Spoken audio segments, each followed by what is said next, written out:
Hey everyone, thank you so much for joining the live stream. Thank you if you're watching on the replay.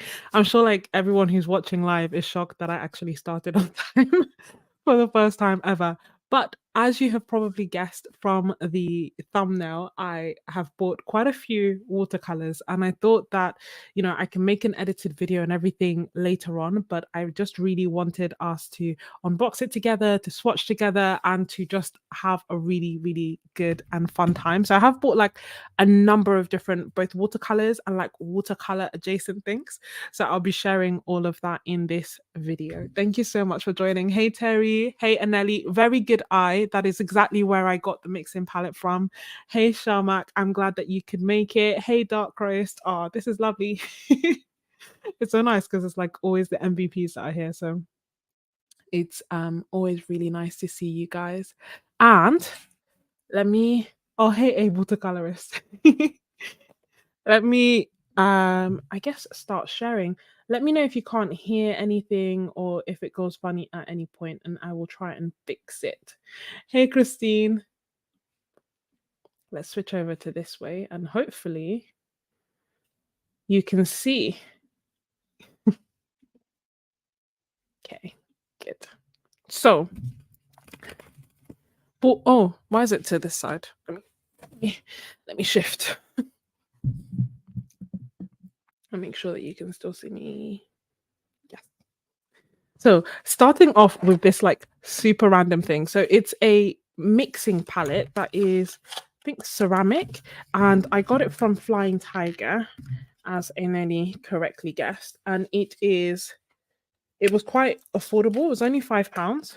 And normally I don't tend to get stuff like art supply stuff from there because it tends to be very much like arts and craftsy as opposed to like good quality art supplies. But this felt really heavy and sturdy. So for £5, it felt like a good deal. It came with brushes, but like these brushes I'm pretty much maybe going to use like if I'm doing abstract mixed media pieces, like the brushes that you don't have to stress about whether you are keeping them in good condition. That is essentially what these brushes are going to be. They're very firm, so that's good. But I mean, like this one's already wonky, and that's that's not intentional. So that's fine. That's not why I got it. I got it for this, so nice and sturdy, won't move, and just a nice mixing surface. I love ceramic palettes, so why not? Dark roast, only 10 p.m. Why so early? That is such a good question, and it is unfortunately because I have work tomorrow. Like I actually have work so early tomorrow. This live stream doesn't make sense, but I needed a pick me up before I go to sleep because tomorrow like looks like a busy day. so so I needed to like go to sleep on good vibes basically, and what's better than actually opening and using the art supplies that I have. Hey Lolly. So yeah, we'll keep that to the side, but that looks good. And then for watercolors, got quite a few. I'm just going to put this to the side. I don't really want to. Do I want to mix on this now? I feel like I have so many different watercolors that it may not make sense to mix them. But if I do mix them, I'll mix them on that just so that we can see. And also, I've put the link down below. Jackson's is having a secret early Black Friday sale. So I've put the link in the description if you're interested. And I've also put the normal link. And if you use my links and then also use the discount code Scrubs10, you get an extra 10% off. And I've spent ages looking for discount codes as if I need to buy more. But I couldn't find any other one. So it is what it is. Just going to have to manage. The second thing that I got, which may not make sense to some of you, is the Roman Szmal urban sketching palette. So I have created a whole separate video swatching these out and doing mixes and reviewing it. And long story short, I've run out of most of the colors in that palette, and I considered buying the colors individually, but essentially buying the colors individually would come up to around about the same price and I wouldn't get the palette. So it just made more sense to me to actually just buy the whole palette. I'm not going to open this one because I have swatched it out in that previous video, which I can show you now. But essentially the colors that come inside it are buff titanium, quinophthalone yellow, that's almost gone, gold ochre, which I like. I just prefer Quinacrodone Gold a bit more. So this one was the one color that's like, okay, it's nice, but I don't 100% need it. Italian Burnt Sienna, Quinacrodone Magenta, which I absolutely love and have now bought quite a few of. Paro, Piro, don't know how to say it, but essentially I don't tend to use it like a massive amount, but I do find that my current urban sketching palette just has really pinky reds. And then the few times that I actually want a bright red, it's a little bit hard to actually mix. So Pyro is a good one to have. Aquarius green is my favorite color and actually is what kind of led to me buying the palette again because it was sold out and I wanted more. And then Sap Green Light, Blue Sky, Ultramarine Intense, Shadow Grey, and Cypress Burnt Umber. So this is essentially the urban sketching mixing, the urban sketching palette. And my current palette, which is in this, which was a gift from Etcher, it's their field case. And I've made a video like showing everything that I've put inside, but this is my palette that, as you can see, has been very well loved and rugged and used. So it has those colors plus a few extras, and as you can see, like the magenta had run out and the Aquarius green had also run out. What I did, which quite a few people actually liked that I shared, was for some of the colors that had run out, if I had the full pan of them, Roman Szmal are really nice and soft. So I actually just used this palette knife to cut out to scoop out the paints and put them into the half pans. So it's just a nice way to save money because you end up getting double for less, if that makes sense. So I bought this palette. Hi, mommy. Thank you so much for joining. I'm just showing you guys some of the initial stuff. And then I bought a few different watercolors. So I'm just gonna lay them out so that we can see them and then we can swatch them out together because why not? So I got the Schmincke Galaxy Pink. I also got the Rembrandt Dusk Pink. I've got the Schmincke Tundra Pink, the Schmincke Tundra Violet, the Schmincke Forest Blue. This one is actually one that I already have. I just really liked it, but I had the small one, so I've run out of that.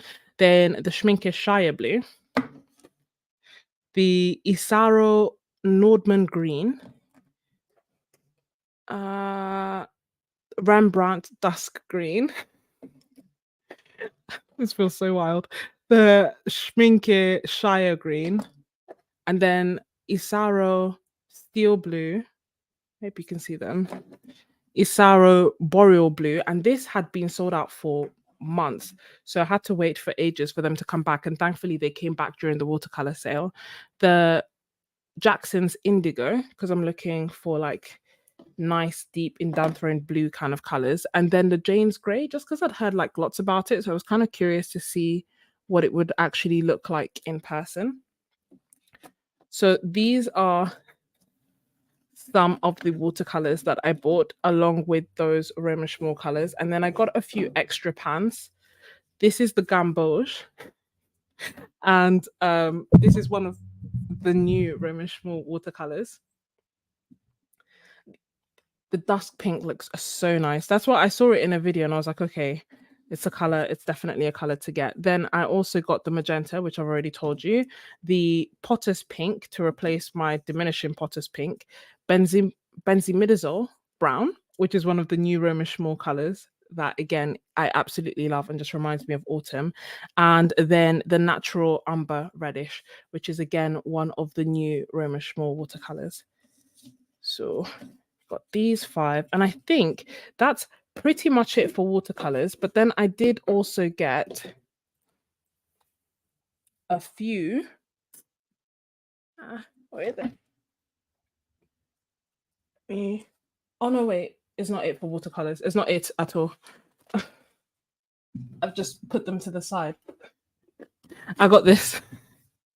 So this is the core high chroma set, and I feel like quite a few people have it, have swatched it, have talked about it, but in a nutshell, I love core. I love the way that it runs across the page. I have some of the colors already, and I wanted to get the cobalt teal, but for the cost of two of these tubes, two big tubes basically cost this entire set. So I thought it was worth it for me to just get the set, play around with it, and then get to play with core. So this set comes with the cobalt teal, the green gold, quinacridone gold, dioxazine purple, quinacridone magenta, and transparent pyrrole orange. And the main colors that I wanted were cobalt teal and quinacridone magenta, because I feel like so many people kept talking about how beautiful they are.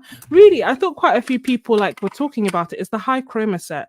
So these are the colors that come in it. Let me just let it focus. And we can swatch them out. But essentially, I just thought it was so beautiful. And the Jane's great. Yay. And then there's this as well. Wild.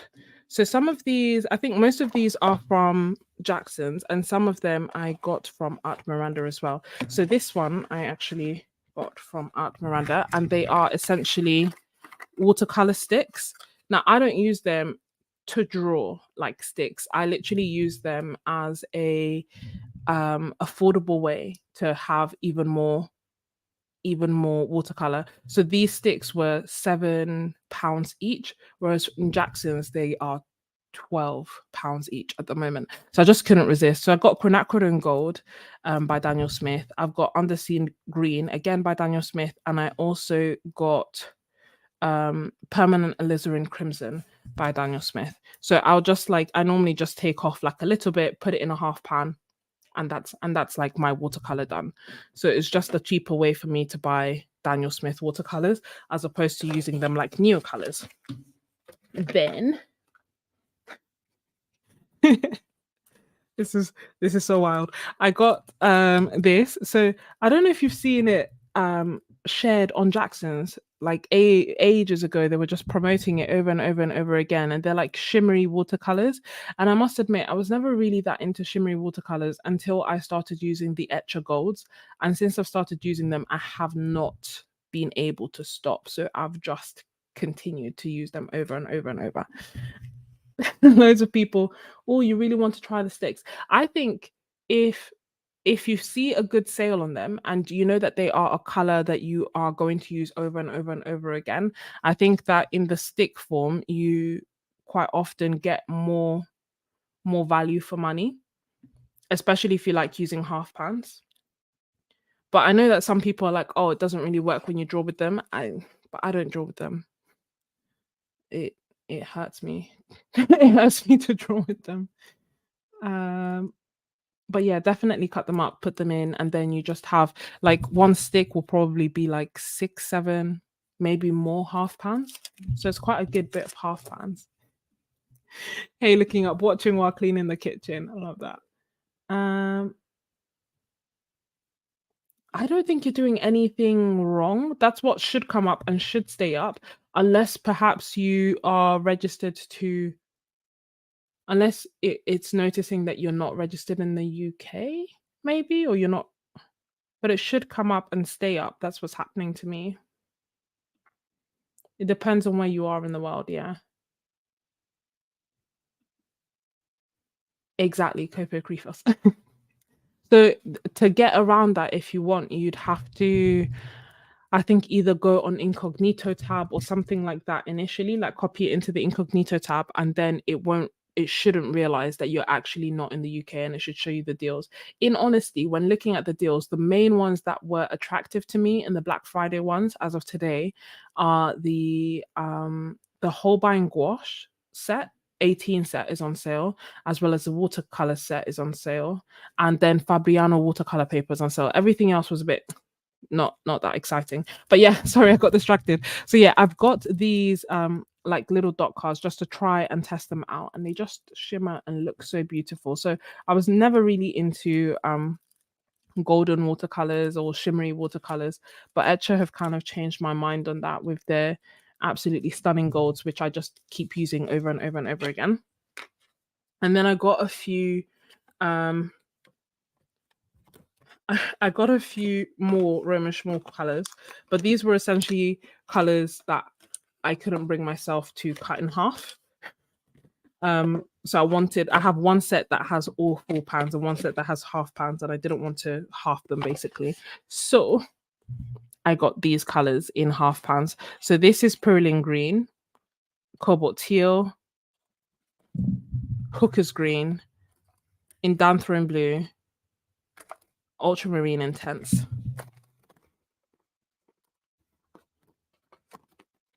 And the beauty of Szmal is that these here aren't, they're not pictures, they're actually swatches. So you can get a good idea of the color. The only thing I'd say is that the Hooker's Green can actually get a lot darker than this. They've just done like a really light wash.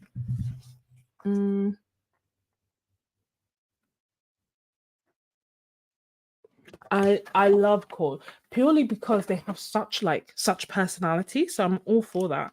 And then I bought a few open stock Neocolor II. So they're the water soluble Neocolors. Which ones shall I start with? So this one, Jade. I love Jade. I don't know why it's a color that I said. So I'm just looking to the side to see where I put my painting to show you. But it's a color that I don't see in nature, and I just love adding it to some of my landscapes to just make them pop. So I got one that I have in the studio and I use all the time, and I want one for my urban sketching kit just so that I can replicate that. Then I also got Malachite Green. Haven't tried that color before, but usually the color Malachite looks like this jade. So I was just a bit curious. And we've got this dark olive because I like olive colors. And what else have we got? Raw sienna. Crimson crimson alizarin hue, and then can you see like the general color palette I was going for? So this is Sahara yellow, this is flesh, and I think they've changed they've changed the name because no one's flesh is that color, and this is apricot. And in the video that I did last where I was reviewing the art philosophy pastels, I basically shared quite openly that I didn't like them, but Durwood had very helpfully told me that this color should resemble that. So I was basically looking for colors that are similar to that. I don't know why they've given me this. I think this is an old one. What do you think? It looks different to all the rest. Can you see? Like the packaging, it has Caran d'Ache, it has a line underneath. Anyway, we'll see. If it works fine, it works fine. If it doesn't, then I'll let them know. Why did they give me something old? I love that, Terry. I absolutely love that. What's the difference? That's not a silly question. What's the difference between ultramarine deep / intense versus regular ultramarine? Ultra. It is ultramarine blue. I think the ultramarine blue deep is meant to be like a little bit darker. And I don't know if some of them are meant to granulate a little bit more, but ultimately I haven't seen a significant difference between normal ultramarines and ultramarine deep. Where I see the difference is ultramarine and ultramarine light. Like that seems to be a completely different hue. But as for like the normal ultramarines, I haven't noticed much of a difference. And in fact, I think I've done like swatches of the Szmal one several times and couldn't see like a wild difference. But if we have time, I can swatch them, or I can do like a short and swatch them out. And then we can, if I find a difference, I will let you know. But so far, I haven't noticed one. And then because why stop there, I got a few extra stuff. So I've got the basically Khadi, because I started using this. So I already had a Khadi sketchbook, which I initially got in 2021, I want to say. Let me see. It's so weird. Yeah, this is from 2021, July, and I didn't really like it. On top of that, I'd done a video where I compared it to cellulose paper, and I mean, I like that, but I compared it to cellulose paper, and I kind of just felt that actually, the cotton one was just a little bit more dull. Like I liked the blending, but I didn't really like the colors. So for 2 years, I left it and I didn't use it at all. And then I randomly picked it up again and I absolutely loved it. I don't know what happened. I don't know what changed, but I did this like literally 2 years later, just a few weeks ago. And I just loved the feel of it, which I always liked, but I also liked the colors of it. I liked that it was more muted. I liked that it was softer and it was more gentle. So I decided to get some more Khadis. So I did this and then I also did like these. So I'm going to finish this, but in the interim, I felt inspired to get more Khadis and to just they have so many different types that I just wanted to know. So this one is basically a replica of that one, and it's 100% cotton. It doesn't tell me the GSM of the paper is the only thing. I'd say feeling it, it's maybe the 150 one. It's not 300 GSM. It's probably 150. Then I can't explain it to you, but I got a bigger size. So, same shape, same paper, just different size. Then I got this one, and this one is 640 GSM. And essentially, I just wanted to try out thick paper. And this is the most affordable way that I can find to try out thick 100% cotton rag paper. So I got that. And then this seems to be so popular now. So I was tempted. I can't even lie. This was definitely, yeah, definitely the infamous the fatbook. And honestly, I think it's just because it was so popular. I was like, I need to see what it's about. And I also love the idea of it being somewhere that is hopefully low pressure for me because there are so many pages. Like if I start being precious about this, I will never finish it. So my hope is that I love it. So that is why I got so many different types. I'm just catching up with the comments. Miranda got it. Dark roast. I can't even speak to that because as we know, I had 104 incomplete, not 104 sketchbooks, sketch pads, the whole works. And this bumps it up to 108. But I'm determined. I'm gonna finish this. It's a low pressure one, so it's it's fine. I hope. Um that book, yeah, I did get it. Yeah, I want to try it. I really want to try it. I want to get the fat book. I also want to see like what's different. Like I don't understand how there are like these are three. This one's £13, so the fat book is £13. This one was around £10, and it has a lot less pages. And this one, again, this one was I think like £6, £7. So I just want to understand what the difference between them and why the fat book is so much cheaper. Will I like it? Will I not? We shall see. Let me catch up. This is in my wish list. The only thing is that they don't sell them in Jackson's, so I was looking for. I'd have to get them from a different shop, and I didn't quite reach the threshold. Because I bought so much, Jackson's gave me this, which are their fine liners. Let me for free. And what sizes? 0.05, 0.1, 0.2, 0.3, 0.5, 0.8, which are like the standard sizes apart from one is not here. But these are the sizes that I tend to use, especially 0.2 and 0.3. They're always the ones that run out the quickest for me. Now got your pen ready. Miss Ebony, you've come at the right time because I've just shown the items that I've got, but I am going to swatch them out. So I believe that is everything for now. Anyway, I mean there is more, but not for tonight. That will be for another time. And maybe Kofi. If you want to join Kofi, now is a great time, everybody. And let's swatch them out. Where do you think we should swatch? I feel like let's oh,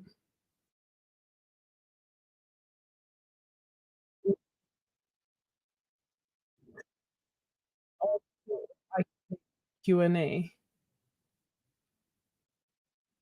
Apparently not. Okay, that's fine.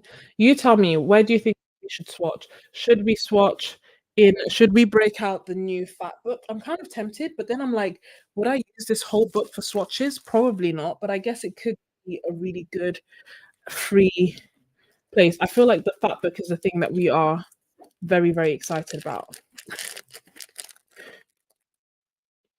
It also feels wild to break the plastic on a new sketchbook, knowing that I have so many pending, but let us throw caution to the wind and swatch. Oh, thank you so much, Pre-Raphaelite. It's so nice to see you.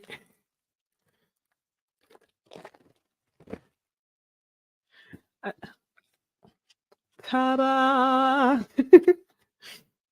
Okay, let's take a good look at this and see. Does it feel like... Let me open this up. I don't like breaking the belly bands. I don't know if that's weird. If I can help it, I'll try not to. And I don't know, like, I'm never going to put the belly band back, so why am I even doing that?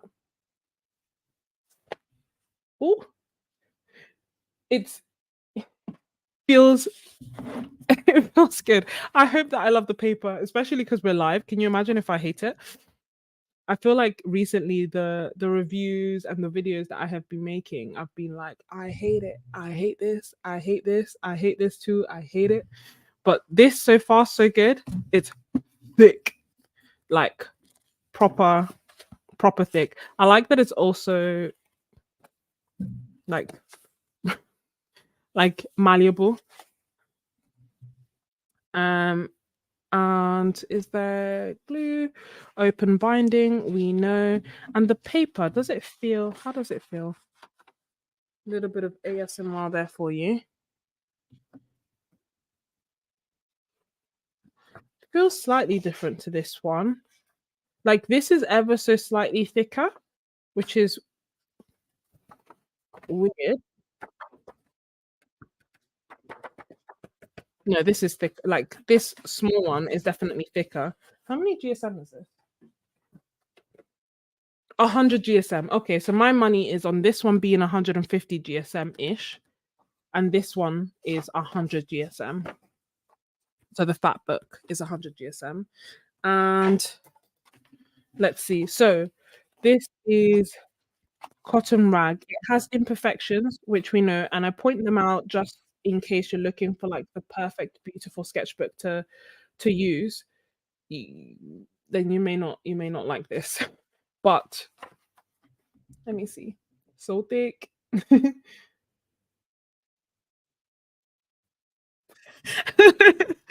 Pre-Raphaelite on me like dark roast. I know it's only because I have work super, super early tomorrow. So if I were, it wouldn't make sense to do it in the middle of the night. To be fair, it's a bit wild that I'm streaming anyway, because I should most definitely be asleep. But I figured it would be better for me to go to sleep happy. In a nutshell. Let's see some of the questions.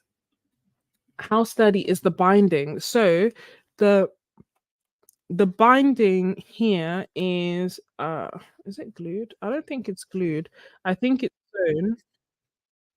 And this first page that you were referring to as well, maybe is like, I don't think it's glued. I think no, it is glued. It's maybe got like a little bit of a layer of glue. So this bit isn't splaying as I'm trying to pull it apart. It isn't splaying. The front cover is not coming apart. However, I don't think it's like the sturdiest because everything is like exposed. Do you know what I mean? Like the covers are very, very soft. It's two covers in one. But if I really wanted to, I could literally just tear this off and it would come. So I'm not sure. I feel like the cover is just there for decoration, not to protect the book at all, in my opinion. Mm.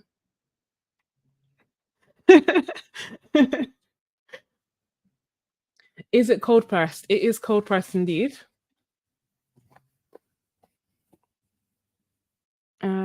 I want to show you the texture, but in a nutshell, yes, it is cold pressed. And I hope that you can see it. Can you see it there? To me, it looks like you should be able to see it there. And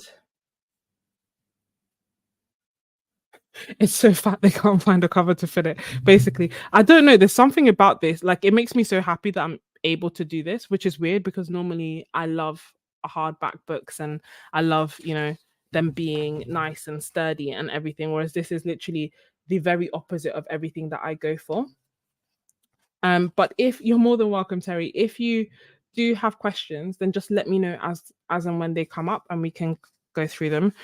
Um, I'm not swatching on the first page or the second page. Allow me. I'm still working on the whole perfectionism thing. The thing is, it doesn't lay flat. Don't know if you can tell. Like this here isn't going to lay flat, so it's gonna lay like this on the table, right? Or you'd want something else to hold it up, but it's going to lay like that. Let me see.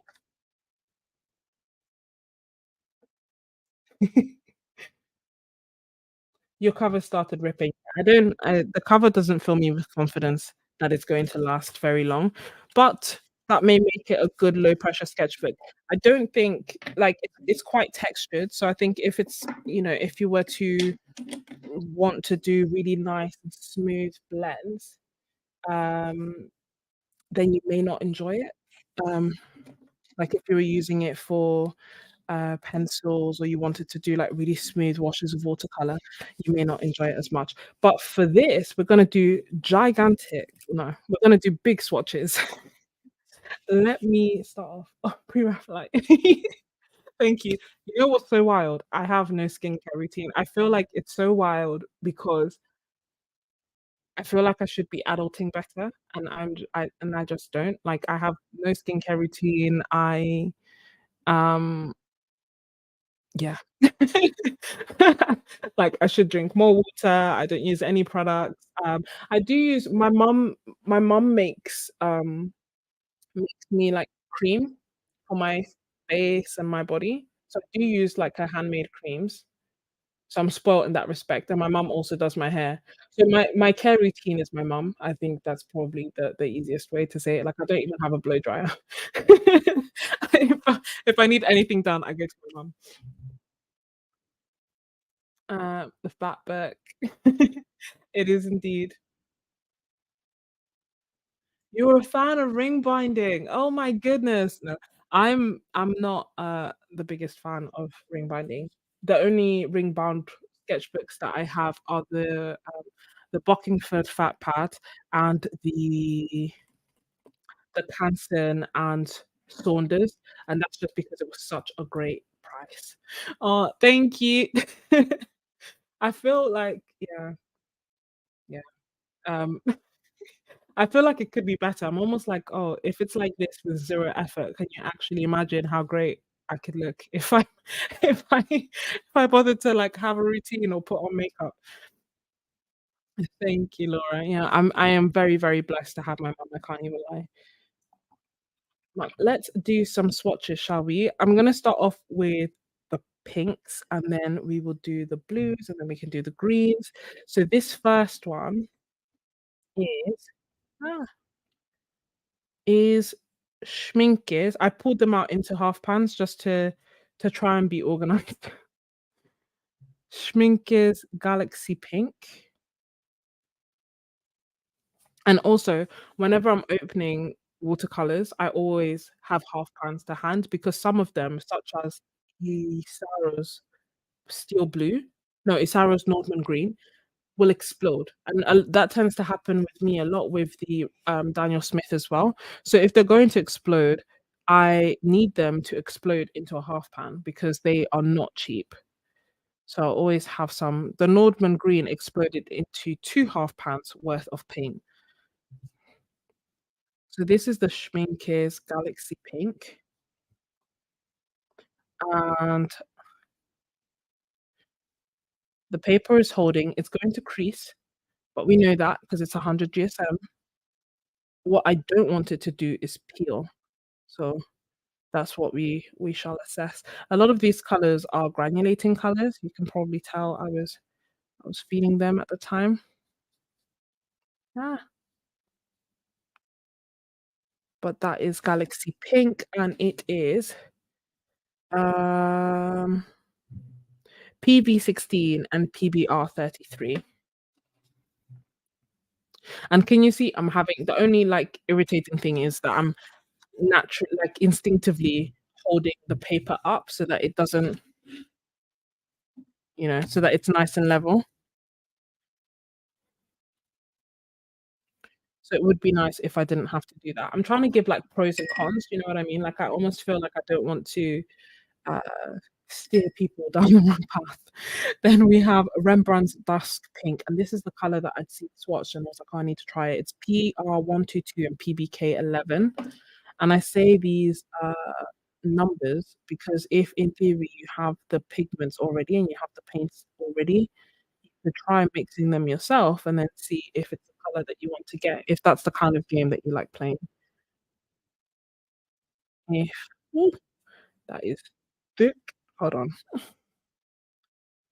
That is nice though. It almost looks like what I thought Roman Szmal's plum was going to look like. Like, it's nice and deep and dark. I'm gonna add more water because I really wanna see how it granulates.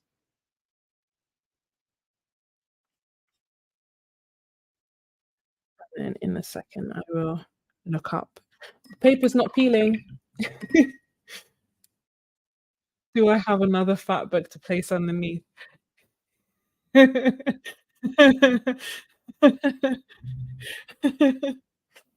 Mm. I plead the fifth. How about that? Could put my etcher underneath it, or I don't know if the etcher is thick enough,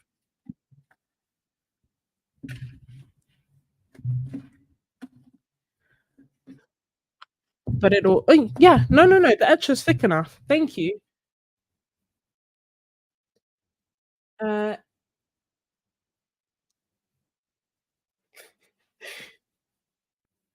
Oh, welcome, Catherine. And yeah, I will say the pigment numbers just to catch you up, pre-Raphaelite. I've already said this one. So the Galaxy Pink by Schmincke is PB16 and PBR33. And this is the Rembrandt Dusk Pink, which is where did I see it?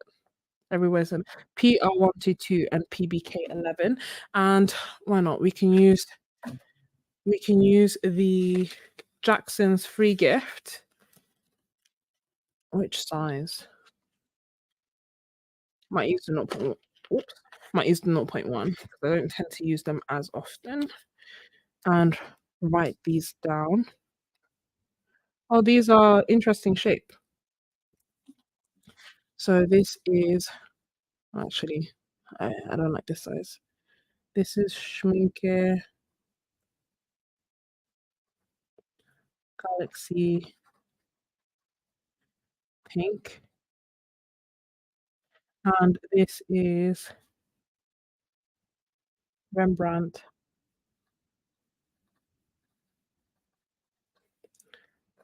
Dusk Pink.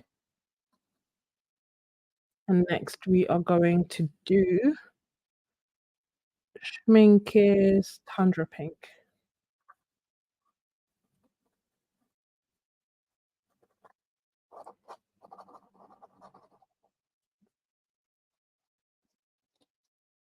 And following that, we will do Schmincke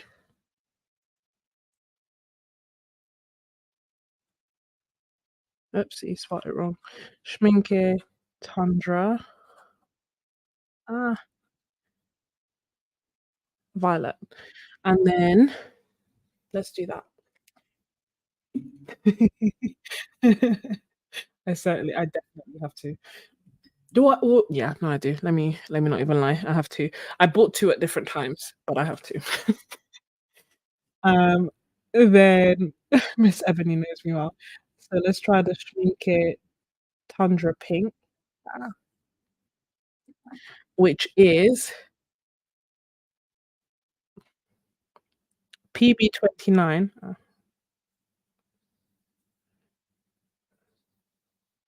PB29 and PR233. Mm,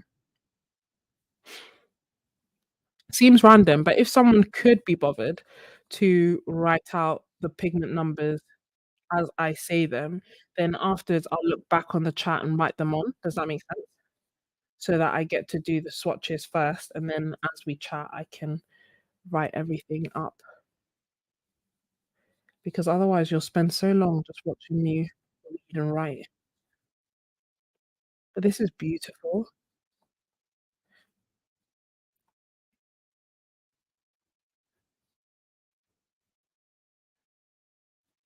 I'm curious to see.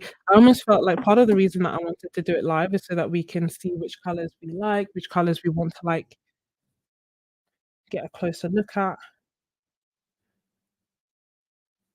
and also so that if we are preparing for the sales, we know what colors to get and what colors to avoid. Um, then this is Schmincke's Tundra Violet, which is PB29 and PBR6. Tundra Violet. Taken quite a bit of paint. Let me none of these come close to your definition of pink. I'd say, Galaxy pink is close to pink, not the closest pink. Thank you, Katie. I owe you one. And let me this doesn't look violet as of yet. Do I need to pick up more this doesn't look violet at all. Where is the violet? They lied to me. Oh, maybe is it coming through? No, I'm not seeing it. Even with the Eye of Faith, like if they'd called it Tundra Blue, I'd believe it. I see grey, I see blue. I'm not seeing violet.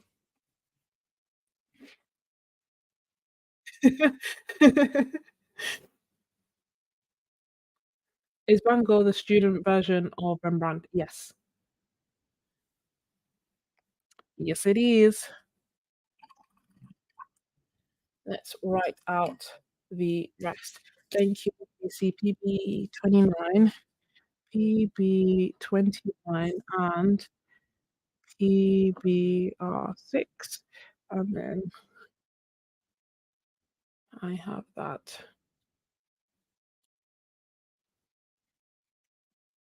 Yeah, fair dues, fair dues. I'll wait until it dries. Perhaps I'm being too harsh. I need to put these let me put these back in the box. No, I'll leave those out and put these back in the box as I swatch them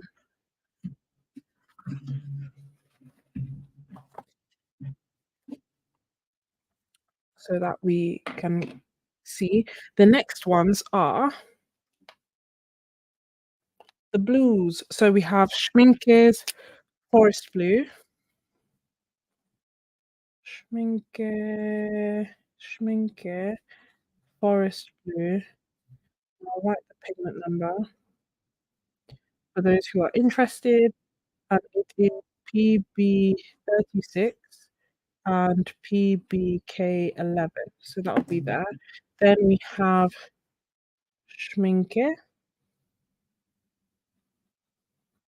Shire,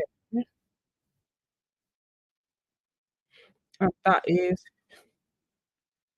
PY159. Don't worry about writing it, Casey. I'm gonna write it down now just to make it easier so that you can enjoy the stream. PG26. And then we have Isaro. Why is am I making sense? Ignore my order. These are green. These are green. This is not what I wanted. I wanted Isaro. This one's. I'm sure I'm saying it wrong. So Isaro Steel Blue. And where is the pigment information for this? Mm, if it has it, I'm not seeing it.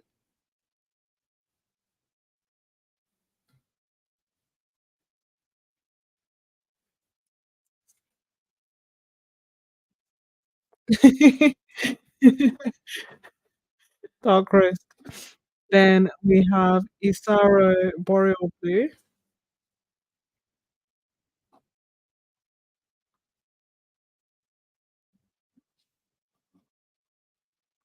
I have to be careful with these because I've put them in a different order.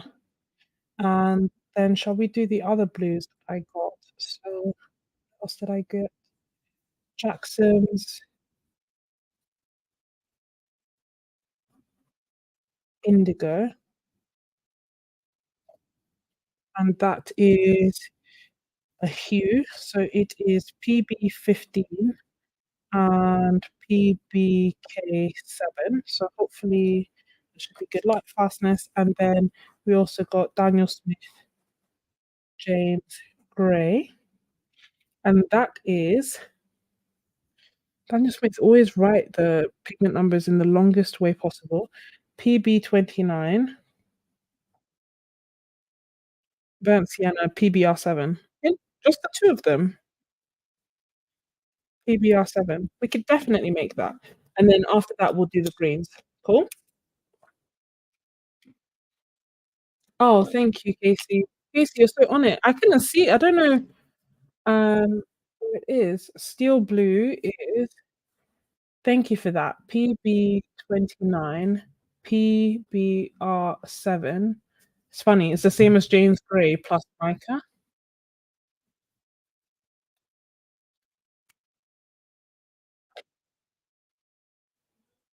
And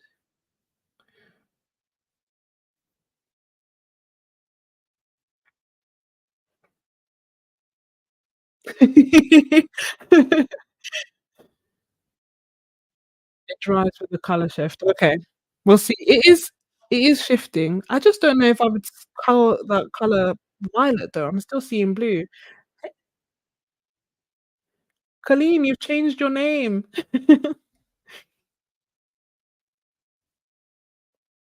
Mm,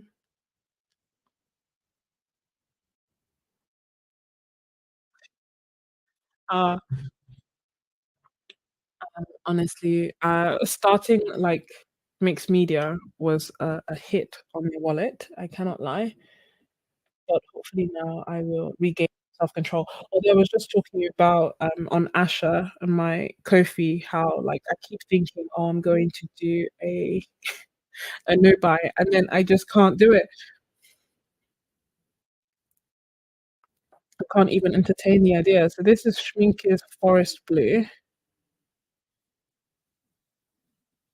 and I love this color. So this was actually one that I had already, and but I'd got the like very small 5 ml one initially, so I've just got a slightly bigger one to replace that to top it up. And I'm wondering, I feel like the paper is peeling, peeling a little bit. Let me show you. Because we're assessing the paper as well as the colors. The fun of the live stream. I don't know if you can see like little bits moving. I don't know. We'll see. Maybe I'll keep working it and then see. And then I'll change my water and see, is it my brush, is it me, or is it the paper? But I feel like it might be the paper. We'll see. Next is Shire Blue by Schmincke.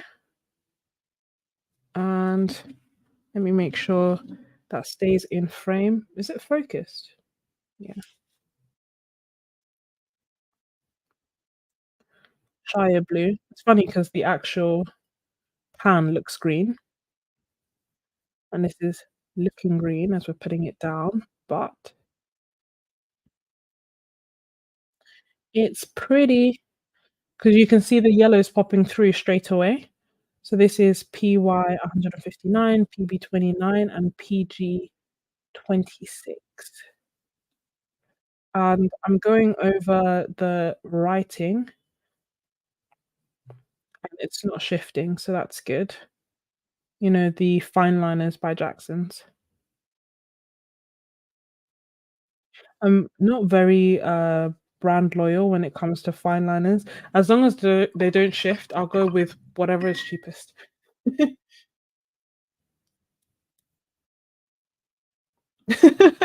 That is that is actually so accurate. Like, whenever I'm looking for the descriptions on Daniel Smith, they are just making it so pointlessly long. Like, I anyway, I guess they're trying to be romantic. Mm,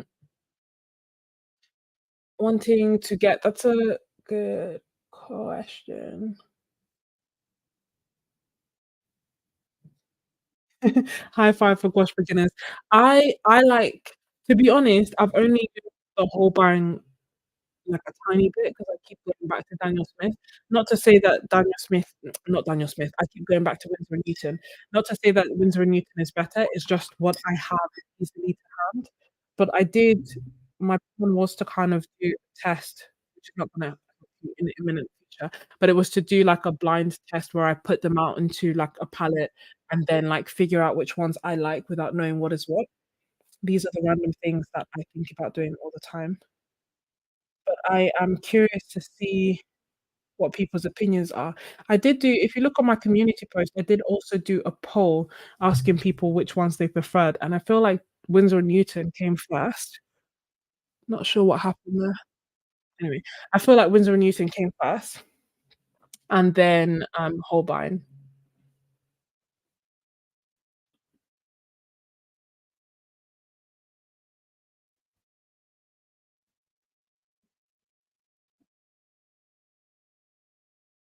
That I use that's also something that I, like, used a little bit, and then I was like, "Nah, I'll use it properly later," and I just kept using my it's so hard, you know, when you find something that you stick to. I went back to my Daniel I keep saying Daniel Smith. I went back to Winsor& and Newton, but again, it's going to be part of my test, my double blind test, 'cause I have some Schmincke, some Shinhan, some Daniel Smith, some Winsor& and Newton, some Holbein, but I've got, like, a few colours in each brand, and then I will just figure out what I like more.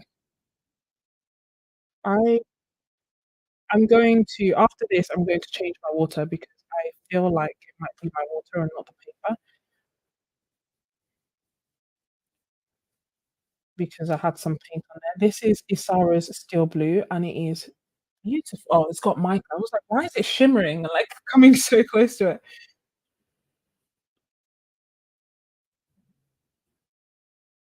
It is beautiful. So it's got, like, a shine to it, courtesy of the mica,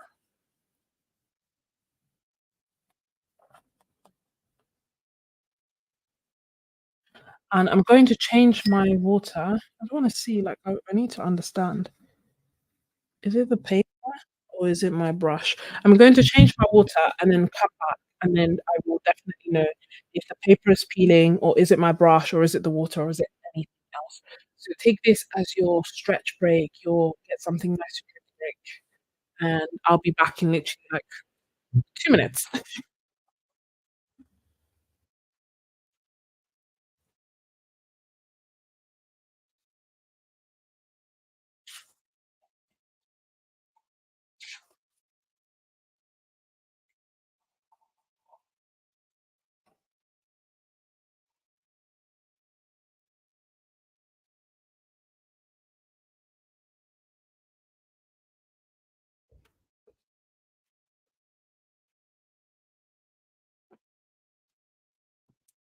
I'm back.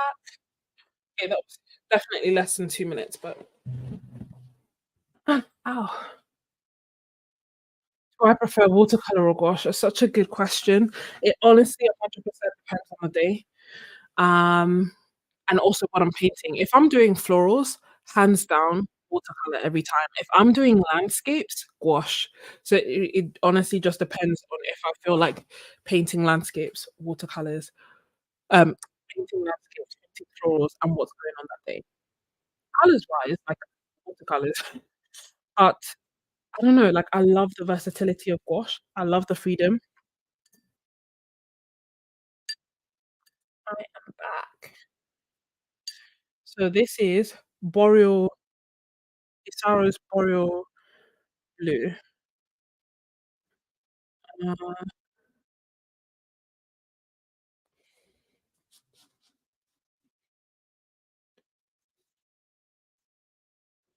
this has got mica as well. I can't tell you what pigments are inside. I don't know why it's not written on the label, or if it is, I don't know where it's written.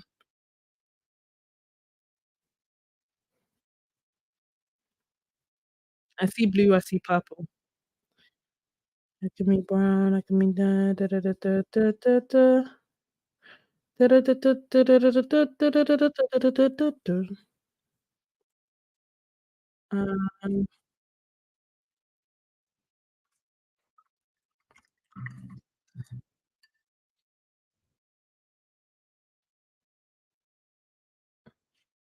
that is such a good deal.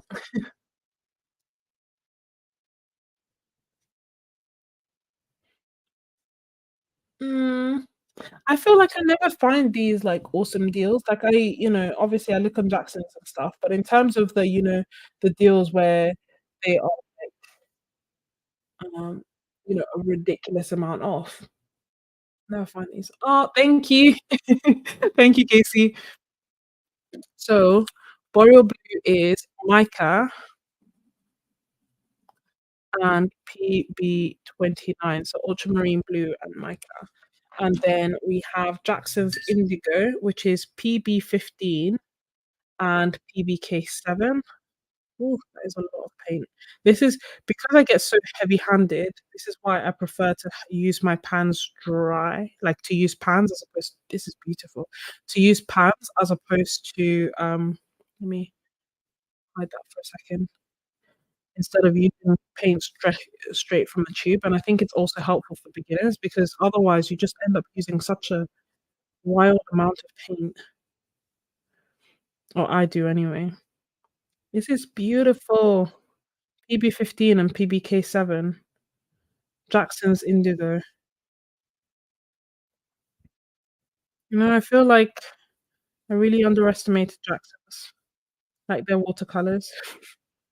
I don't know why. I feel like I never actually took them, seriously, but then when I swatched out their Payne's Grey with the other Payne's Greys, I was like, "Hold up a second. Jackson's actually beautiful." Like, that is a stunning blue. And now we have Jane's Grey.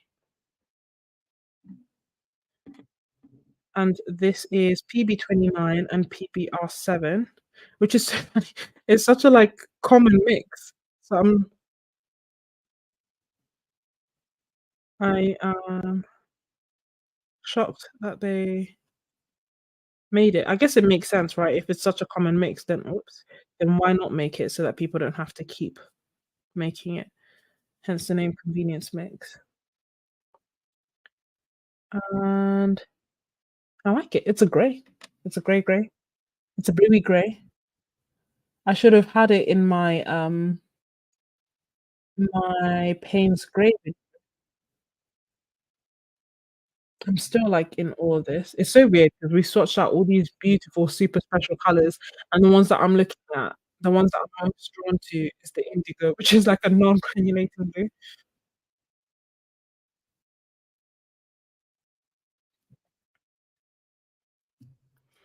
Just adding more water to see how it is.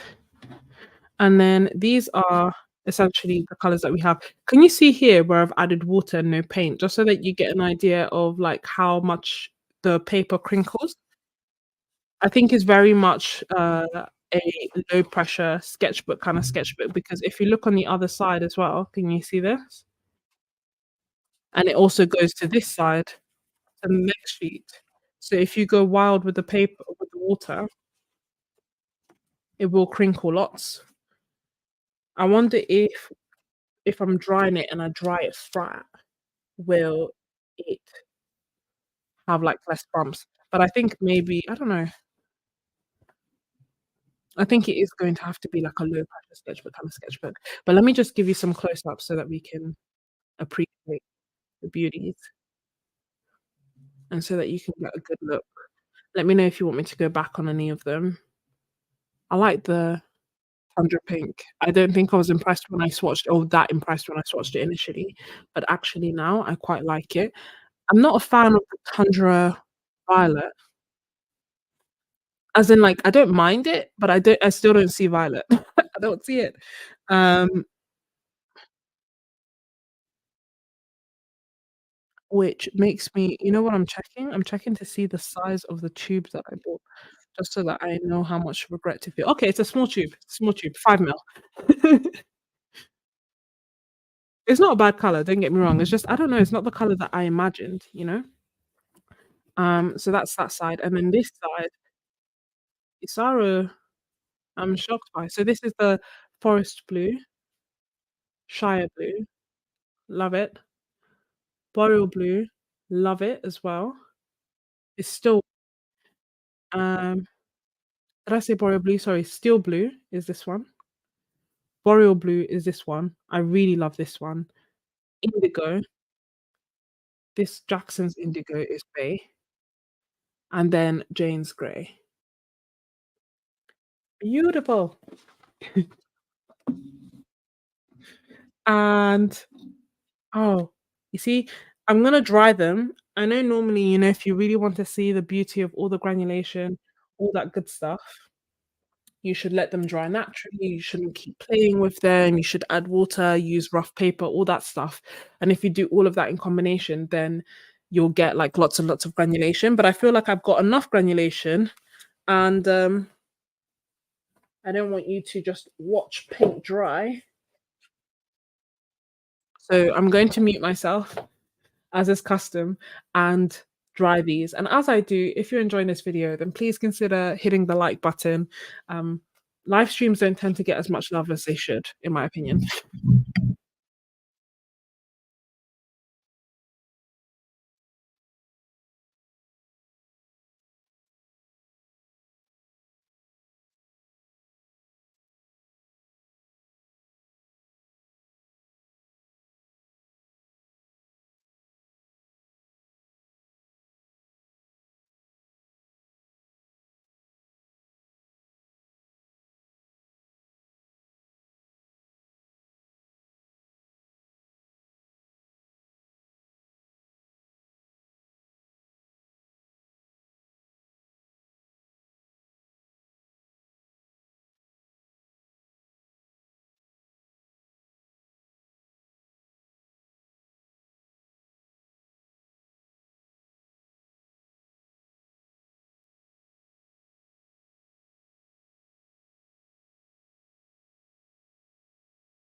Back.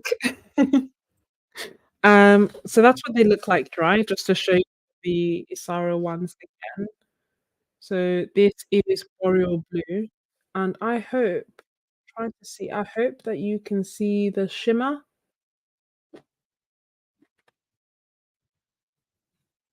and shine.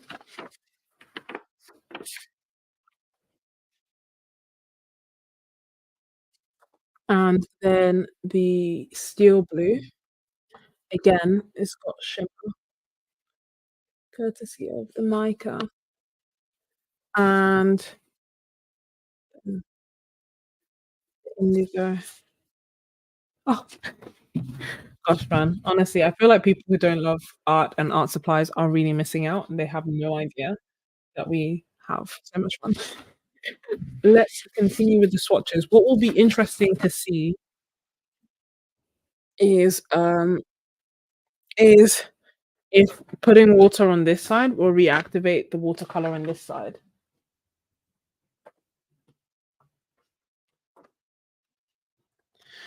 Ideally, that is something that I would like to find out without ruining the page. So I'm going to put this gigantic piece of watercolor paper here so that if it does reactivate, they just go onto this. Does that make sense?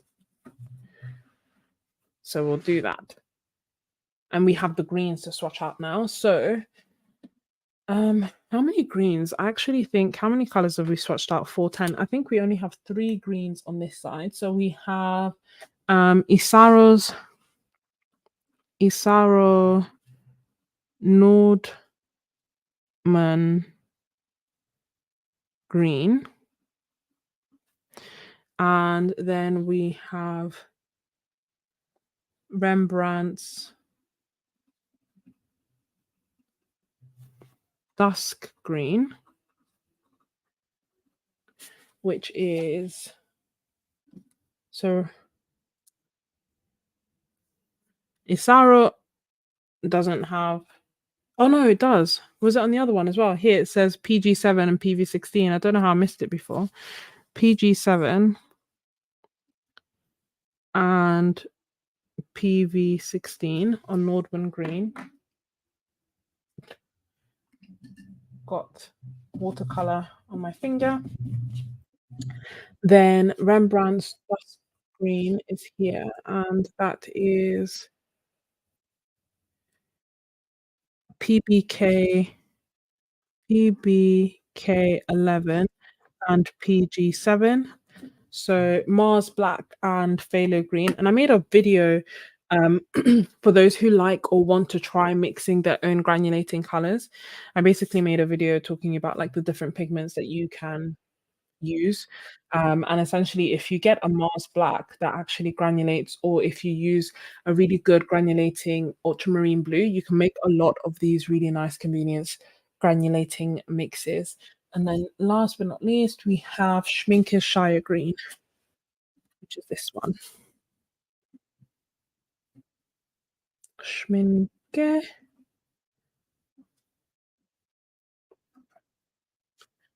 Shire Green.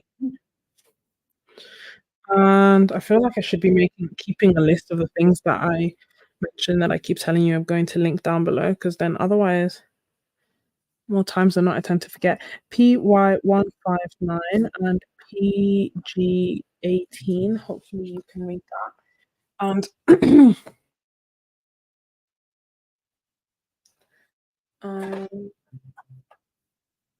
what's here?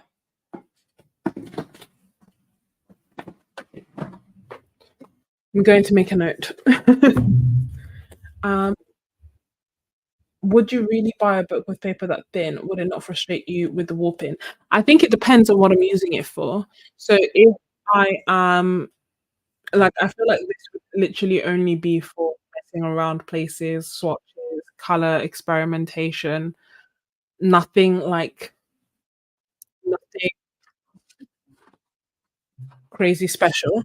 And because I like the feel of the paper, if I wanted to use this paper to actually create paintings, I would use the ones like these ones that are thicker and they don't warp. So like with this one, I've done a painting on both sides. I've done a painting on this side, a painting on this side. I use lots of water and it's completely different. So these ones that are slightly more expensive and come, I think 20 pages are better. And here actually, did I show you in a second, are better. Whereas I think with the fat book, it could potentially get frustrating. The question will be when you let it dry closed, will it be fine? I don't know. I don't know. But yeah, sometimes I think when I was using the, um hold on, let me make a quick note because otherwise I will forget. So I've said that I will link for you the granulating video and then also the extra field case video. And if there's anything else, oh no. If there's anything else that I mention, please just let me know and I'll write it down. Um, but yeah, so when I was using the what's this called? The art creation sketchbook, it was bittersweet. Sometimes I don't mind the warping, but then it would make me want to use better quality paper so that I could create pieces that I could, I don't know, scan and would be fine without the warping. But then I also got, like, this sense of satisfaction, and it's the sketchbook that I have finished the quickest, despite the paper being not the greatest quality. So this is Nordman Green.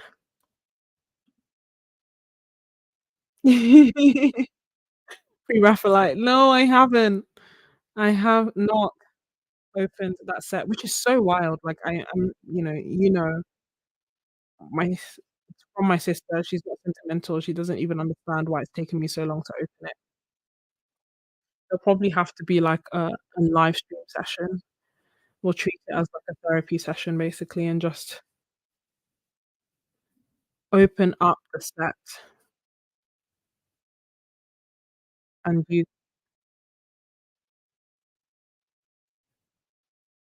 see. Oddly enough, I've used Iuile Watercolours themselves and I like them, so it's not even like it's just the fact that this set looks so fancy, which is wild. This is Northern Green, and it is PG7 and PB15. Then we have Dusk Green, and just to say, I don't know if it's going to happen every time, but the Nordman green, so this green is the one that, like, exploded everywhere into 2 pans, 2 half pans. So, oh, I didn't expect this to be so bright. This is dusk green with PBK. I'm adding some more. This is not right. Is it right? I don't feel like it's right. This is PBK 11 and PG 7. I am not seeing even a hint of I'm mixing it because I don't see any PBK 11 in this. So I wonder, has it come apart? Has anyone else got this color? Is this the color that I should be expecting? I really don't think so. Where's the PBK 11?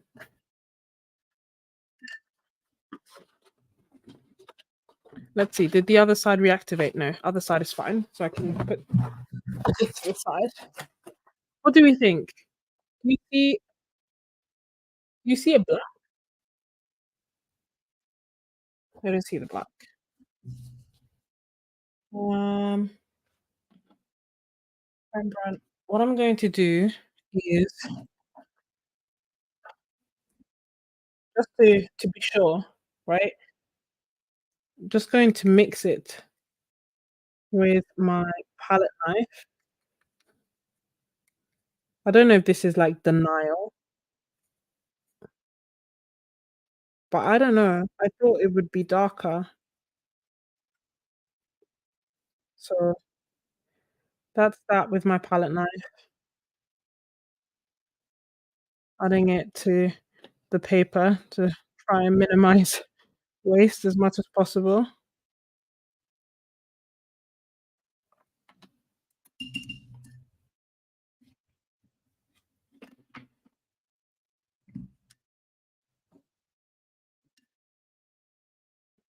And this is looking more like what I expected. Then why was it like that? Hold on.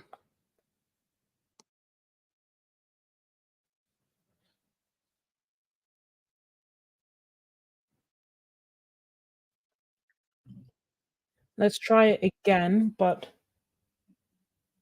that's green again now that I've mixed it. And I'm just gonna do a swatch underneath.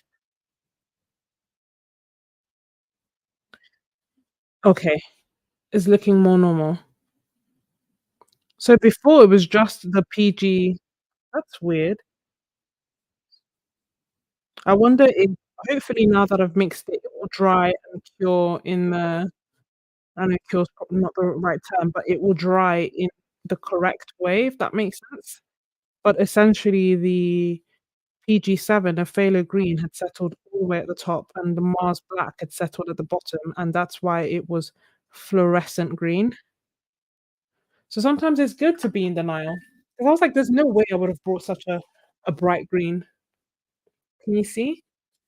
So this one is the one where it didn't like where it was bright green initially, and then with the palette knife, we've got some of that black onto it.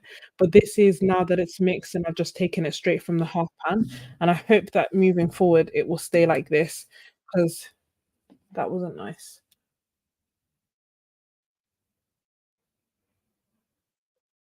Uh,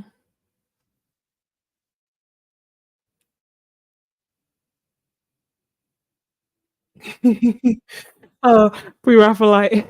Don't worry. I know what you mean. I should definitely live in the moment and use them instead of waiting.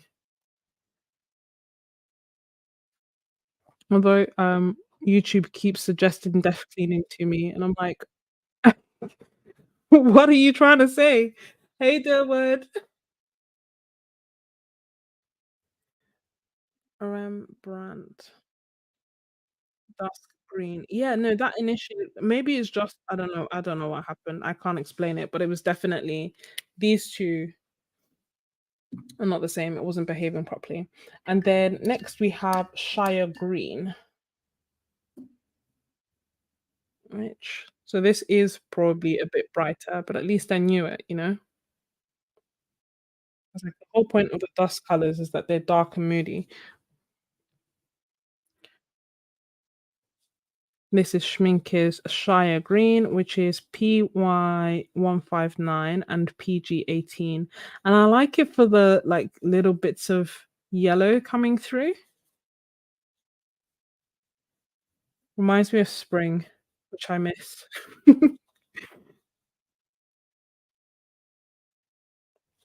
I was like checking to see sunlight, and now like the sun rises at 7:10 in the morning and sets at 4:20. It's like, what is that? Like, why is it dark so late? And then it breaks through.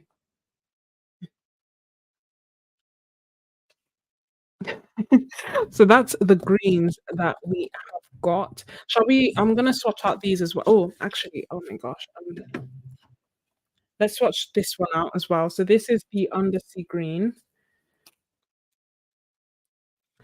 by is it Undersea? Making it up. Yeah, Undersea Green. Undersea Green, and this is by Daniel Smith. Let's read the like, I mean, even on a stick, they're writing, like, pigment, ultramarine blue, blue autumnal, PB29, CI 7007, like, it's just not necessary. All I need is PB29, and what else is it? PB29, PY150, and PO48. I wonder how long this is gonna last. PB29, PY150.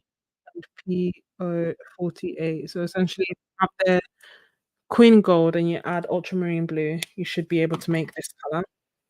So, I would say I normally just cut it, put it in a half pan, but for the purpose of this demonstration, this is the other way that you can just pick up the color.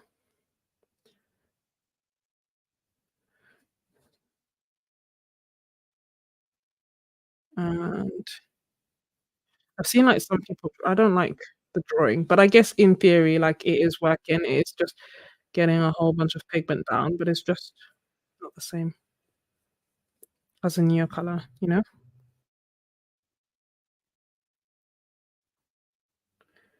Uh, Whoopsie. I put too much water, that's why I'm doing this. And that is Daniel Smith's Undersea Green. Under the Sea. Mm, Spring Breeze for sure. Hey, Renee. I have not tried using magnets. What happens? I'm kinda curious. Oh, no, I haven't. But then does that mean that in theory I shouldn't put magnets at the bottom?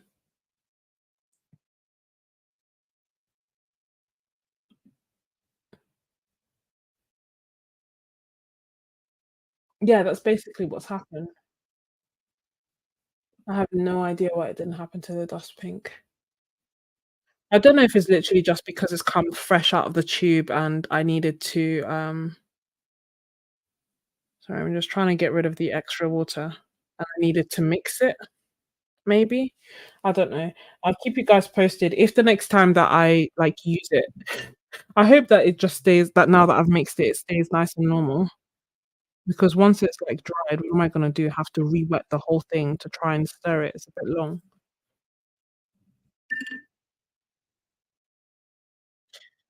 So this is the undersea green, and then we also have a few so that's essentially how, like, the sticks work, but let's do these colours. Shall we do core? You know, back in the day, this just used to be, like, linked together. That's what I wanted, but alas, it's now 2 separate bits, which I guess makes it easier for this, like, you know, less retail space because you just put it underneath, and then sometimes people also use, like, these bits as, like, mixing wells, so that is also helpful. Part of me wonders though, will I just use this to carry Neocolor IIs? I don't know, just a thought. So we have cobalt teal, green gold, uh, quin gold, dioxazine purple, quin magenta, and transparent pyrrole orange. Let's put this in a order that makes sense. So green gold is their yellow in this set. It's like an interesting set. I wonder if it would be, you know, can it stand alone? You know what I mean?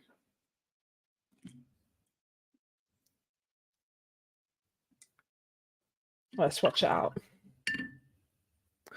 And so this is green gold, PY 129. Whew, hopefully no explosions. Okay, all good.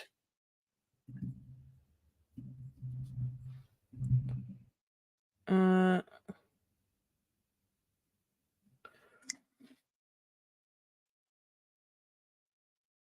what would be nice is this is this is beautiful. To me, it's a very autumn green. Autumn green, greeny gold, autumn yellow. Like very, very bright, a lot brighter than I would have expected.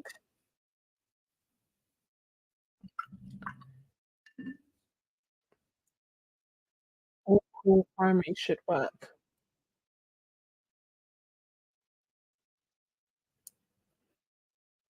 They do dance across the paper indeed. Let me put this to the side. Let's swatch out the Queen Gold. Ah, oh my gosh. Can you see what is happening? Do you see that? Which is why if I don't have a pan to hand, what am I supposed to do with all that? Just waste it. Ah, stop. It's still going. Okay, anyway, let's quickly cover that. Okay. Emergency averted. So that's the Quin Gold. I was trying to do me dirty like that. So I'm just putting water down in the shape of these circles, these oval shapes that we've been doing, just so that we can see how it behaves. Did you see that? If I drop it here, that is the beauty of core.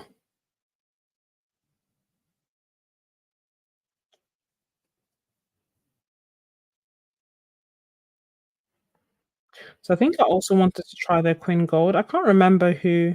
Must be someone on Ko-fi who was telling me Cobalt Teal was their favorite and the Quin Magenta, and then somebody else mentioned their Quinacrodone Gold. So essentially, I was looking at those 3 colors, and then it's quite expensive here. So the set was saying, yeah, the pigments are literally saying I'm free. It needs to. So I normally use my Sharpie with the extra fine, and then I can write the name of what this is, which is Coal Quin Gold. Put that to the side, and I'm just gonna have to find a home for it later. So this is PO48 and PY150. This might be, I don't know, I have so many of them already, but this might be one that I get in the bigger, in the bigger size. So this is green gold, and this is Quin Gold. And then we have transparent Pearl Orange. Hopefully this does not explode. Actually, let me wet the paper first, because why not?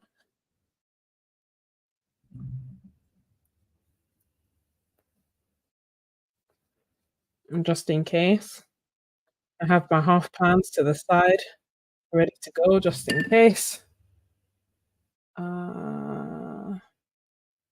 Oh, okay, cool. Can you see how they behave completely different? This is transparent Pearl Orange. And again, let's drop it and see. This one isn't moving as much. Okay, a bit more. Fine. I was evidently not putting enough pigment, but yeah, they really just have a personality of their own.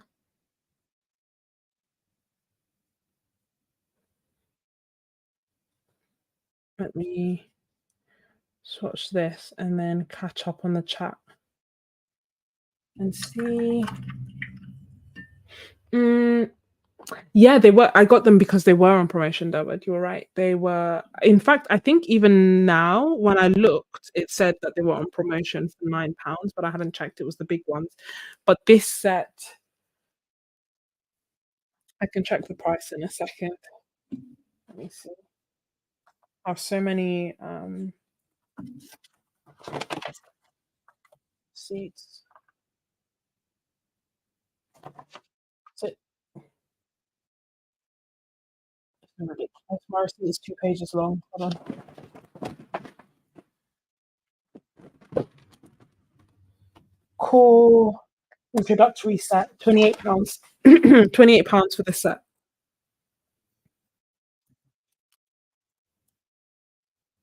Transparent Farrell orange. This is maybe the one color that I'm like, I don't know how I would use it. Probably just for mixing, but not on its own. Do I paint outdoors when it's cold? No. No, I do not. I am very much a fair weather artist. I need to be comfortable. I need to feel safe. I need to be happy in the place that I'm in. Otherwise, I won't paint. Um, need to be dry. wet the page again.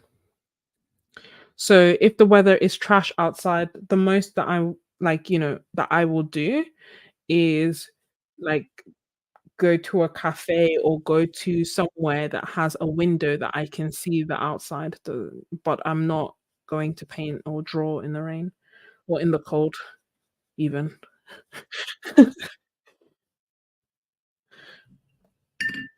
With a hot chocolate, exactly. Like I need to be happy and comfortable. Quin magenta. The only time that I painted out in the cold, and this is PR122, the only time that I painted out in the cold was when, in that vlog that I did, when I went to the Amalfi Coast? Let's look at that. That was the time that and that was because I was looking at, like, Mount Vesuvius, and I was like, "This is absolutely stunning," and I just painted quickly. So for that, yeah, fair enough. And it wasn't, like, raining or anything, it was just colder than I would have liked, and I couldn't be bothered to go in and get a jacket.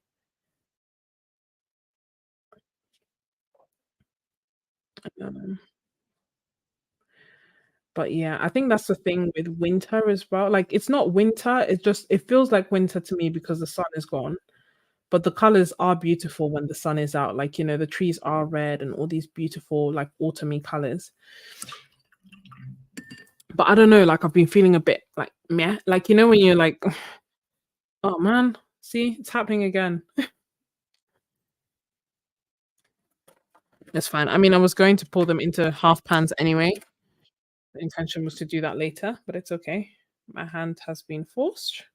I will do that now.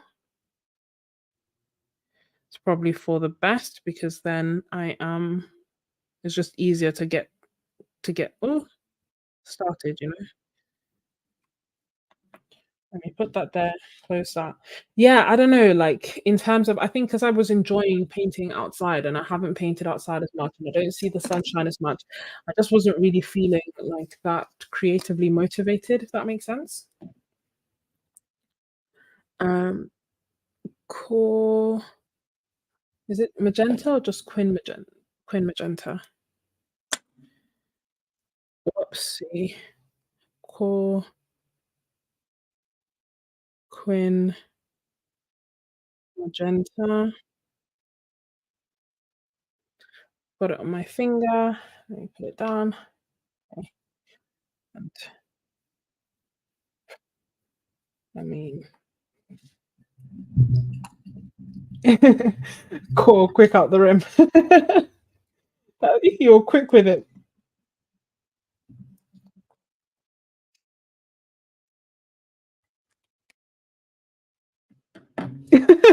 Sharmak. I love that. Yeah, that's the thing. Like I've seen videos where like it's raining or it's pouring or the weather just looks harsh or there's like strong winds and Sarah Burns is out there painting. I'm like, absolute goals, but there's actually nothing that would make me uh do that.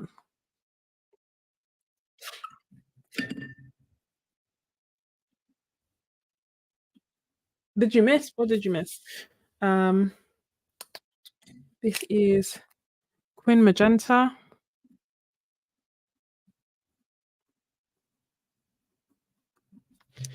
and then we also have Dioxazine Purple. Oh, so what did you miss? We've done quite a few swatches, but I'll show you at the end. At the moment, we are swatching out Core's high chroma set. I do think, like, out of these, I like green, gold.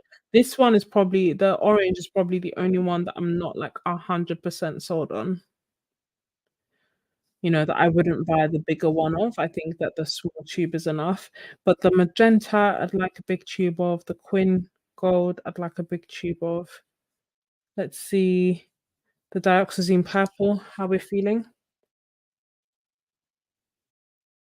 Hey, Shadow God. Okay, let's see. How's it going? Try and be quick with this and see. Whoa, look at that. feel like we've got enough. Should I just put it let me just put it in a half pan. Why am I fighting this?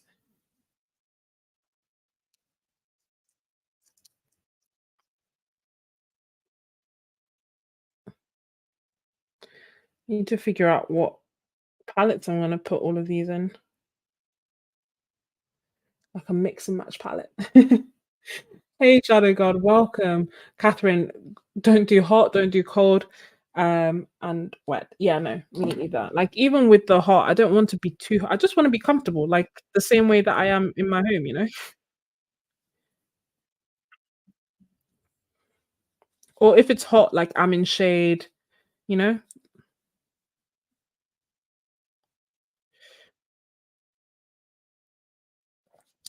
Um, there's a scripture that says there are no bragging rights in suffering.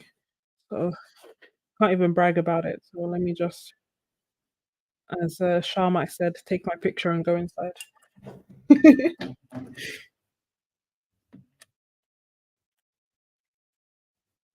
Mm, I turned that cortin into a palette and put it in full pans. That may be a good shot. I do feel like core hold on. What's this? Dioxazine purple.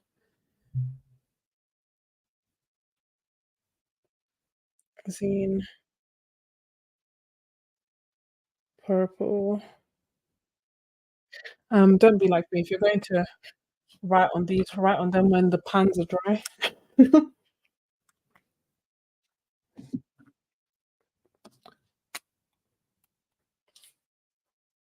Dioxazine purple. The paper isn't like peeling. It's not peeling, but I don't know if this paper could take many layers. You know what I mean? Yeah, like I mean, cores and it's in a world of its own. I don't think they use brightness, but my goodness. A watercolorist, I'm always first. Everywhere. Now we're going to do the last one, which is cobalt teal.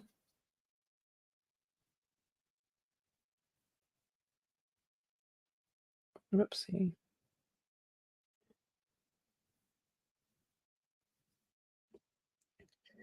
And let's see.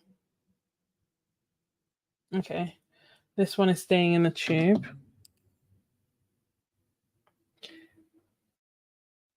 Oh, it's not dancing as much as the others.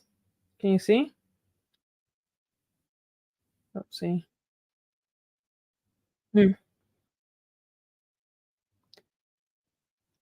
A bit, but not as certainly not as much as the others. Trying to make its way out.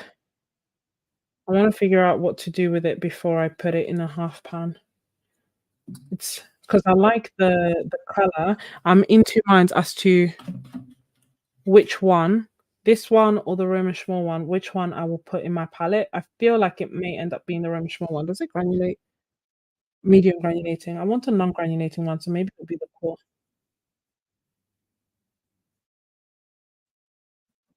I feel like the core one won't granulate. We'll see. It's shy. Yeah, it's the cobalt teal, which is PG50, is it? Yeah, PG50 and excellent light fastness. I was wondering if it would tell me about granulation, but there's no mention of it.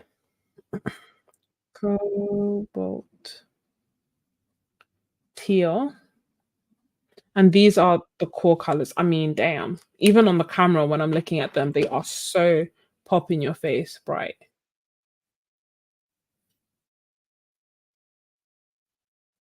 Is in the £6 granulating set. So you're saying the cobalt teal will granulate. I want a non-granulating cobalt teal. I like the color, but I don't want my skies to granulate or whatever it is that I'm using, you know? If you're enjoying this video, just a quick reminder to hit the like button and let my back hurts, and let YouTube know that we actually enjoy these videos. And as you hit the like button, I am going to quickly mute myself as I dry these, and then we still have a little bit more swatching to do, and then I'll go to bed.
Okay, let me catch up. I will have to double check to see if the sea blue, if the sea would sea, uh, did I say sea would? I'd have to double check if the sea blue granulates because I'm not sure. I'm not 100% sure. Um, Miss Ebony, I do hope that you join us in granulating. Thank you, Casey. I will keep an eye out for Senelia's PG50. I'm wondering, I don't have it, but I don't have it unless it's in that wooden set, which I don't think it is. I don't have it. Has my love for acrylics waned? No, it's still there. It's still there. Um, Gouache and watercolor is still number one, but for abstracts, I don't know what it is about acrylics, but I like them, which is weird because I would have thought it's the other way, and I would have thought that I would prefer acrylics for like more realistic things. But no, it does not appear to be the case. In fact, I have a few acrylic videos coming up in the next few weeks, and also like acrylic related stuff, art challenges. Well, acrylic abstract related art challenges where I use acrylic coming up on Ko-fi. Mm.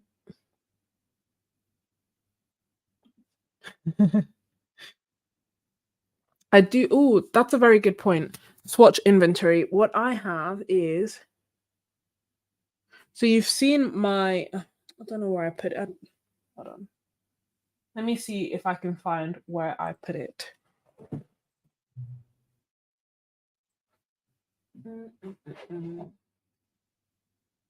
Oh, here it is. So you've seen my swatch book where I made a video. This is my main swatch book. Yeah. Whew. Okay, this is my main swatch book, which is this thing, and essentially it's ring bound, and it's a moleskin sketchbook that are ring bound. And what I have since done is I will just hole punch the pages using the ring binder and then add them to this swatch book. The benefit of it is that it can be swatches of any size because I can just like hole punch it and add it. And I love doing this in a number of different ways. So I've made a whole video like talking about that, and that still stands. However, it's like chunky and it's more like playful and experimenting, and everything and anything can go inside. So what I have started doing as well is this. So I bought a year ago, I bought this folder and I didn't do anything with it. But essentially, when I got the Szmal watercolors, I like created these little cards, put a line on so that I can basically do these swatches and finally start creating my inventory. So that was part of the reason why I picked the size that I did when I was doing those swatching videos.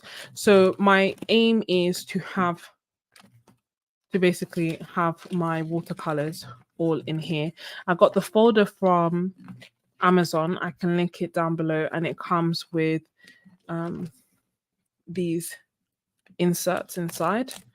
And then I bought the inserts, another set of the inserts separately. So I will start with the Szmal watercolors, and then I will make my way through. I'm probably not going to do it by pigment. I'm thinking I'm going to do it initially starting off so that I don't get overwhelmed, just by like cool yellows, warm yellows, like, you know what I mean? So like these are my cool yellows, these are my warm yellows, these my orange, pinky reds, warm reds. So basically do it like that initially.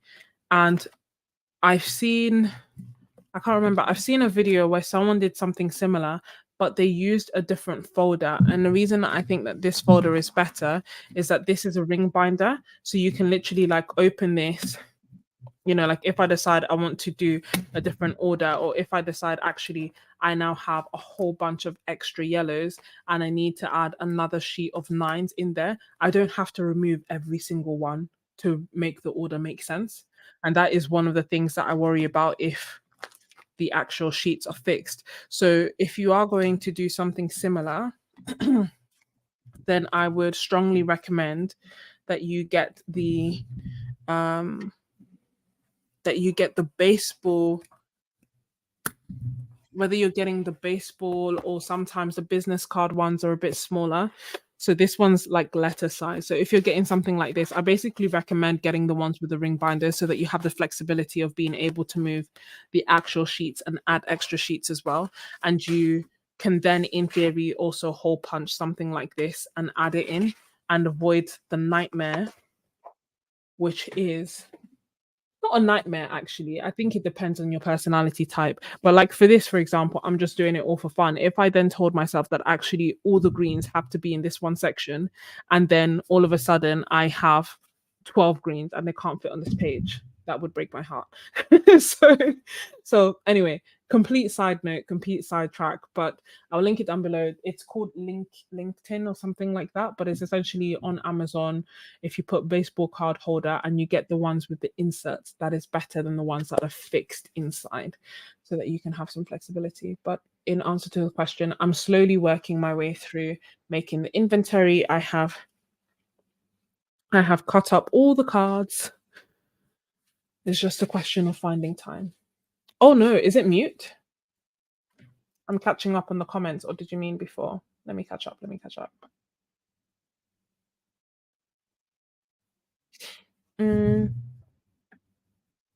Yeah, exactly. That's the beauty of it, that as you grow your collection or change your collection, it will grow and change as well, and you can do it quite easily. So I have two, as in like I have one, yeah, I have two folders, but the second folder is less so, is mainly for the inserts. I just needed a ring binder, and I thought I'd get one of those so that I can have the inserts. Hey Dana, no worries at all. Would I ever realistically use, what do you mean? Use what? Uh, you prefer swatching journals? Yeah, I vary. As you can probably tell, I like trying a whole bunch of different things.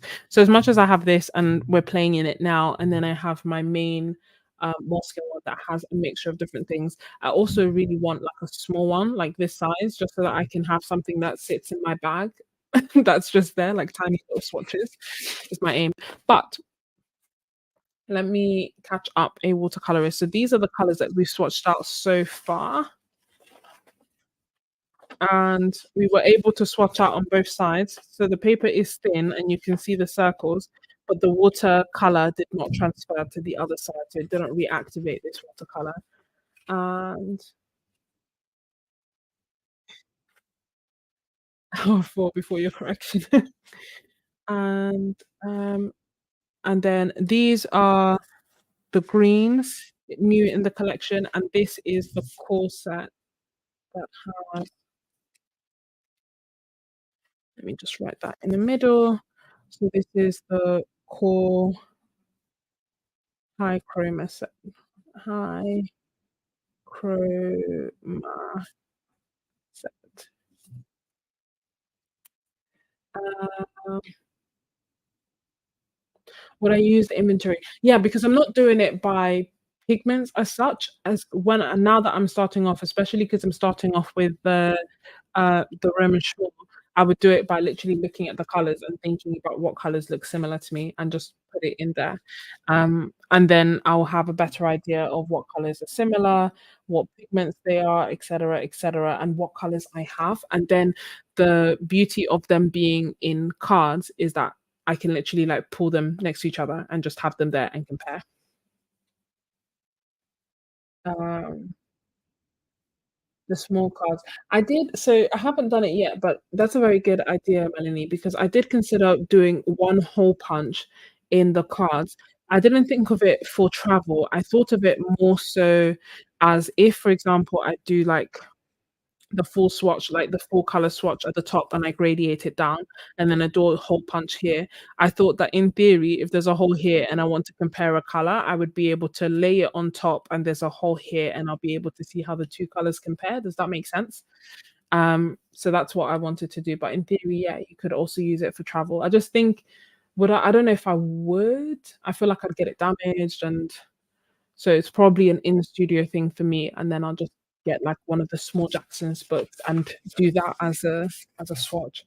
I feel like have we I'm not gonna swatch out the Roman small colors because we can see the colors there already, but what I will do is swatch out the new Neocolor IIs. Ooh, have another question. Let me know how you feel about it. Swatch out these? How are we thinking? Yes, no, maybe so? Let's do it. How do I oops, open this. So I don't know how you say this name, but these are the colors that we have. And it starts from 0 to 8. It's interesting instead of 1 to 9.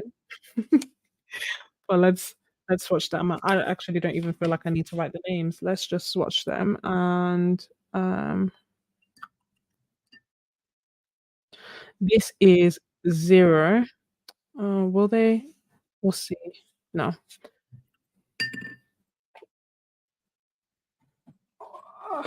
As is, whoopsie, as is custom for metallics. Oops. They're taking okay. They're taking a little bit of effort to reactivate. So what I'm gonna do is like just spritz them, you know, um, on the side so that they have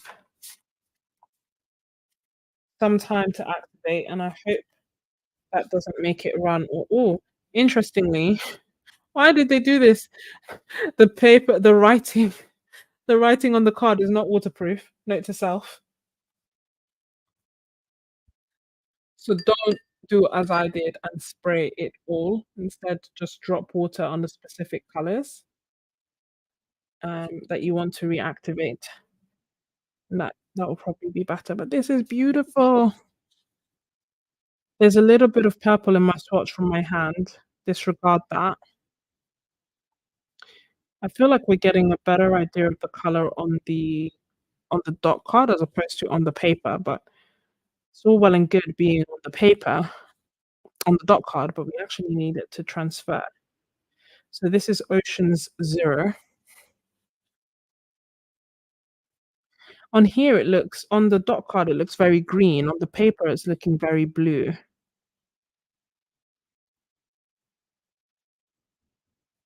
Uh,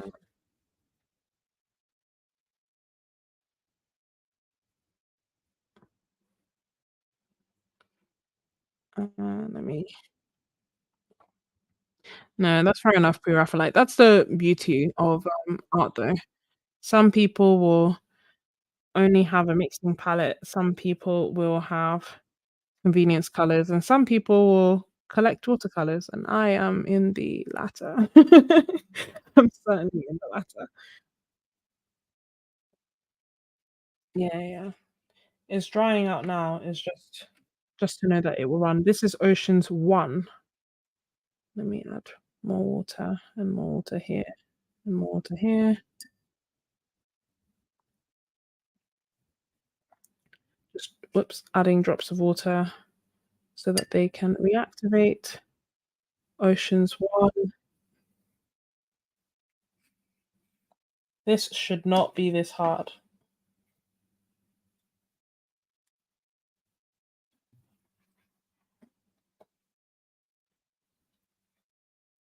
Just wiping off the excess water. Let's see.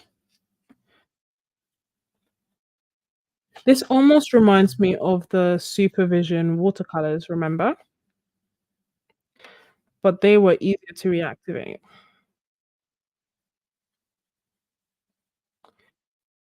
Uh,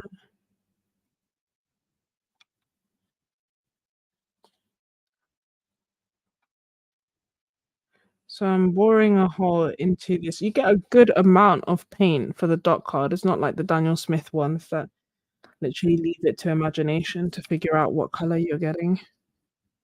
Some of them, not all of them. But I don't know. I don't feel like you're getting, like a good representation of the color. I don't feel like it's coming off the dot well. So you can see, like, on the dot, this first one is greeny and the second one is purpley, and then when you look at it on the paper, it's not the same. So, is this something that I would buy the half pan of? Probably not. Has anyone tried this? And as in, like, the half pan, not the dot cards, and found the half pans to be better? Good night. I think they are handmade. They're on Jackson's, but I do think that they are handmade.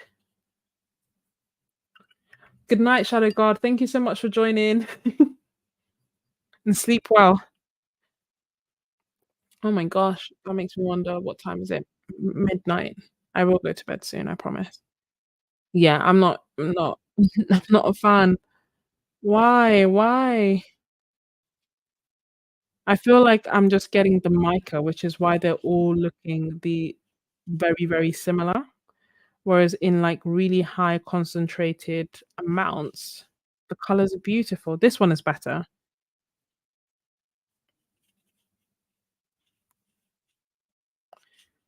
but they are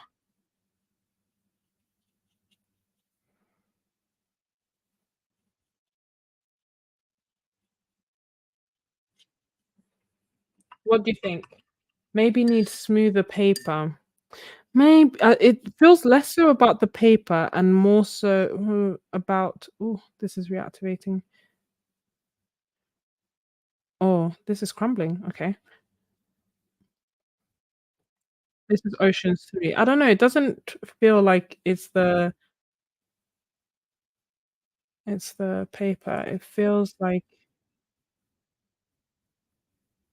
it's just almost like when we were having the mixing issue with the dusk, that the mica is coming off, but the whatever the pigment is, isn't actually coming off, so we're not getting any,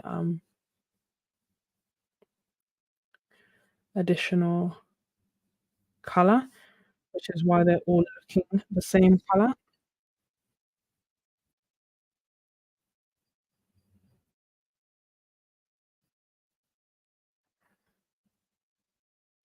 You bought some off Etsy. Try black paper. I don't have black paper. Try dry paper dry paper for the shimmer. This paper is dry, if that's what you mean. This is Ocean 4.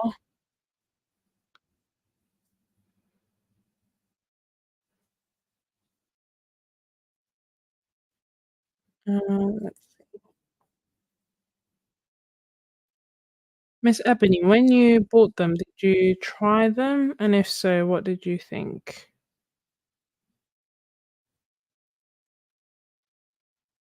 Um, Obviously, I can't make paints, so I appreciate the craft behind it, but I don't know.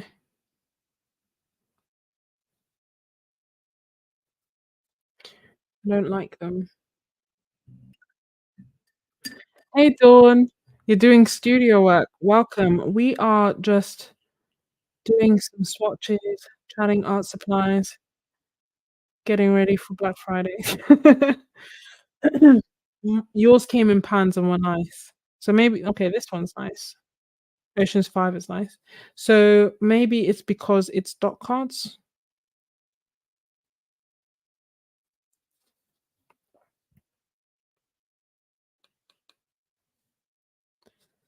This one is nice.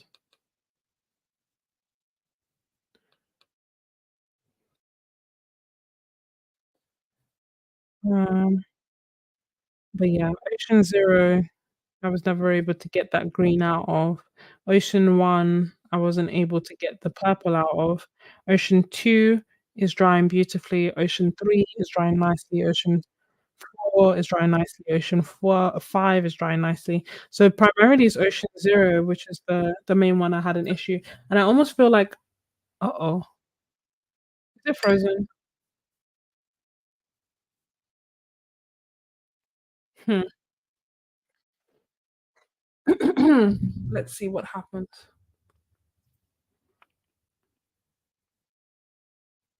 Maybe it's the paper taking a shine away. Okay.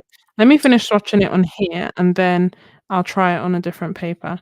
So what are we thinking? That I should try it on well, actually, let me know if it freezes. Okay, or let me know if you can't hear me anymore because my my laptop is frozen. Randomly frozen.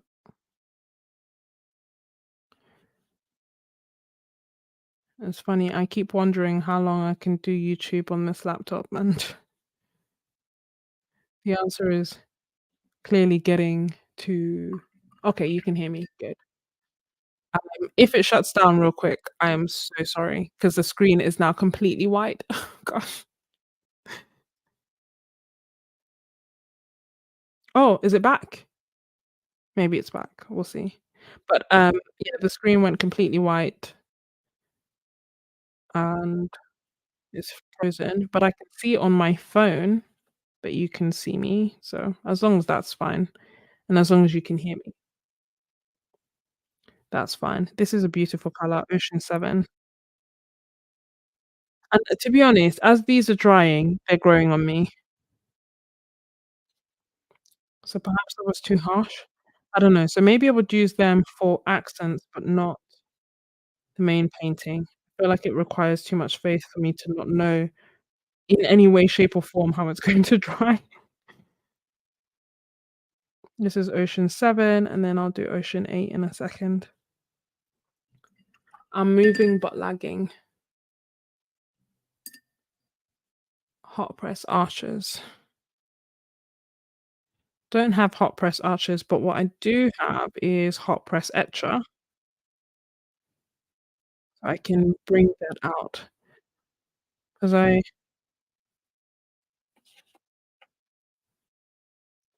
want to do them justice, you know, especially as they're handmade.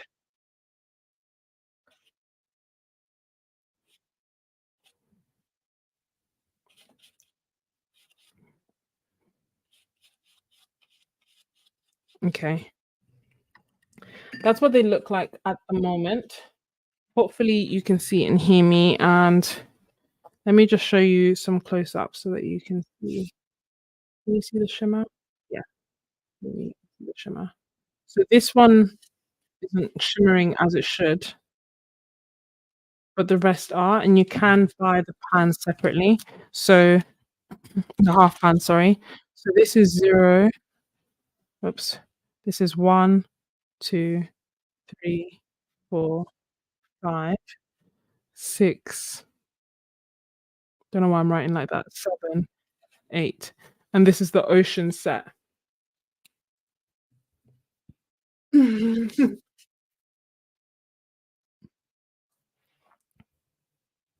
Mm.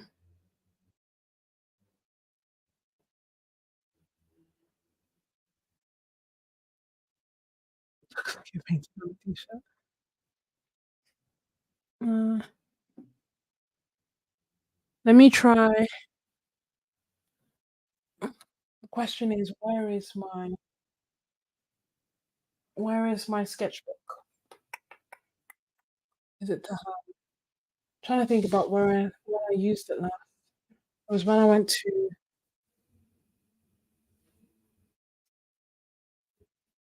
where did I put my sketchbook?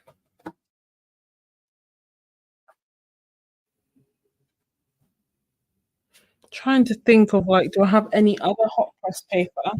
But I feel like the answer is no. I only have that one. Give me 2 minutes. Let me go and get the hot press paper, and then we'll see if that's better. I'll swatch, like, a few, not all of them. 2 minutes, stretch, ow, get water, and I'll be right back.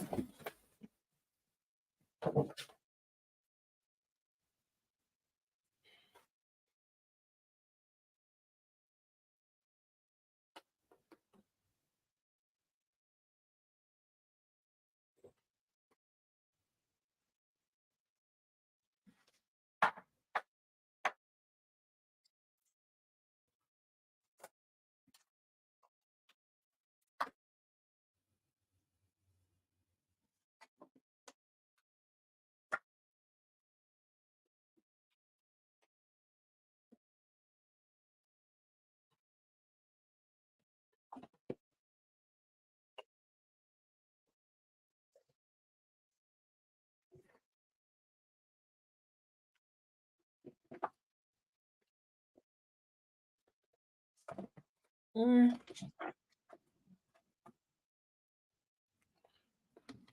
okay.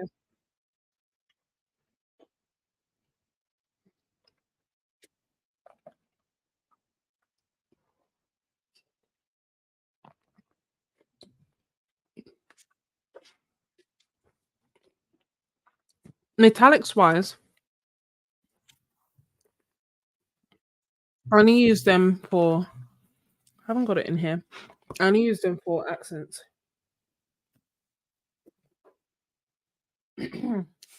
Oh, it's here. I feel like I've shown you guys, though.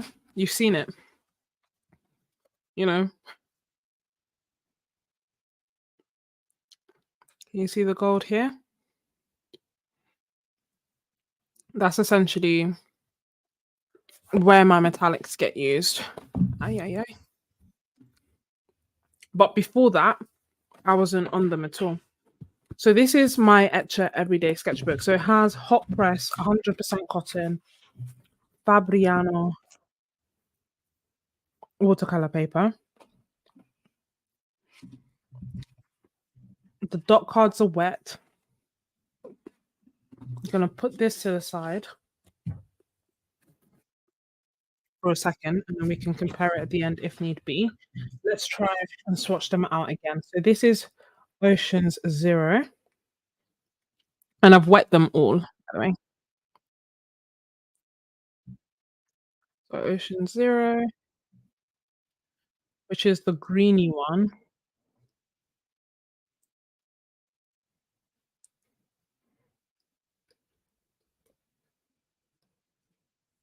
Yeah, I like them for accents, as in, like, the metallic ones, but I don't know. I think I'll probably just be sticking with the Etcher ones. that are like goldy and bronzy and use that for accents because I'm not sure about these. So it's green, it's more green, it's better than before. You guys were right in terms of trying to smooth paper, and it's definitely dancing around the page. But we'll see how they dry actually, because this is what I said before, and then it dried really nicely.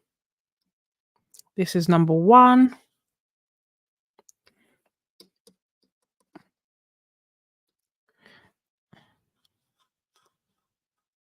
Eh, okay. With a tilt and the eye of faith, I can see it.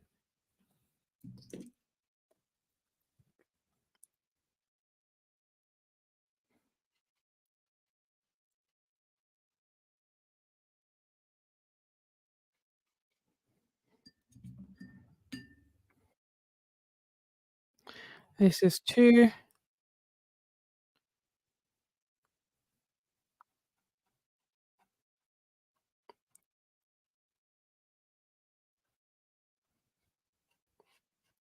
Hmm.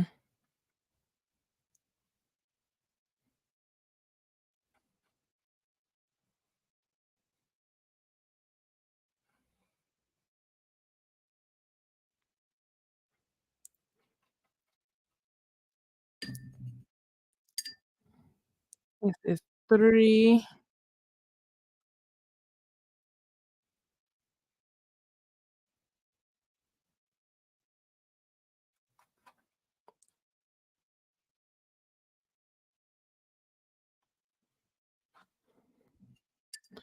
Then let's try 4.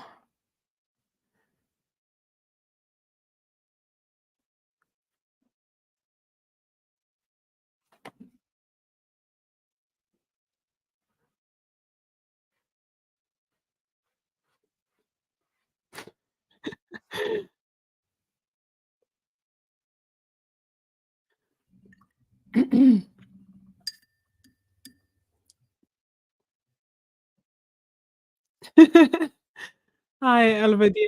I'm a night owl. 0, 1, 2, 3, 4. So let's do 5. Yeah, I'm definitely a night owl. So yeah. If this was like, if I had to get up in the morning to do this, like I'm basically nonverbal. Like I feel like it would be an ambient sounds video where I would very, very slowly swatch things out and barely talk.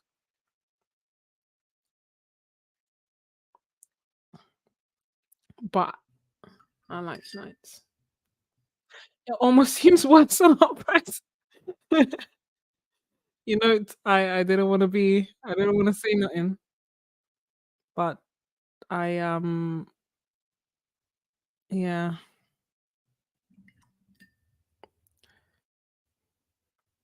Have I missed one out? 1, 2, 3, 4, 5. This one's 6.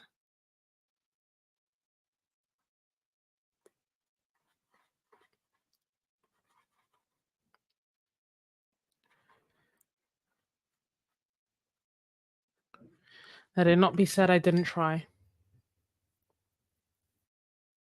This is 7.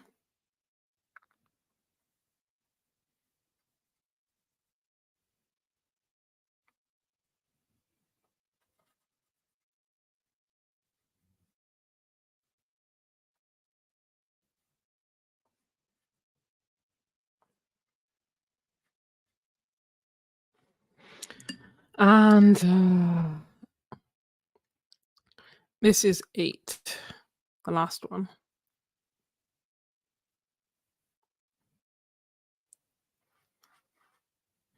Okay. Can't love everything. Mm,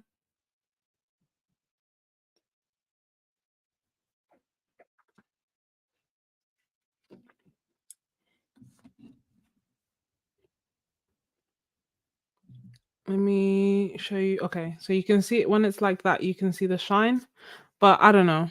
It's not my favorite.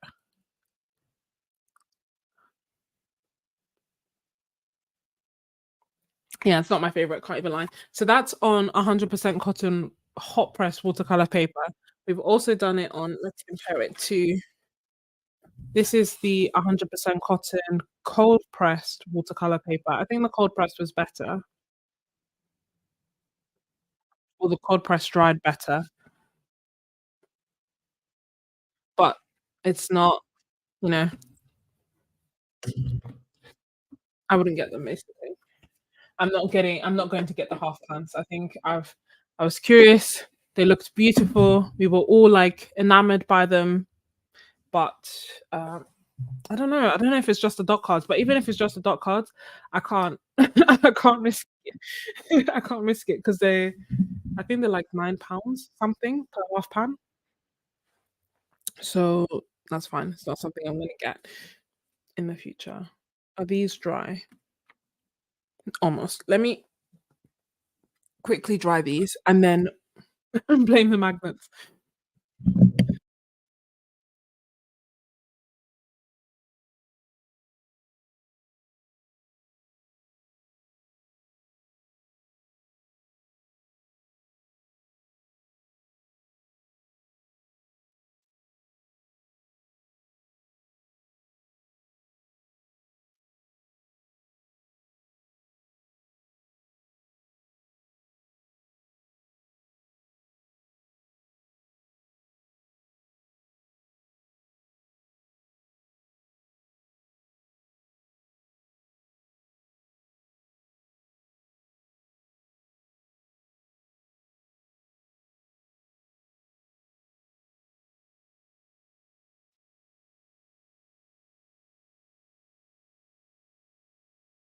Just saw Miss Ebony's comment.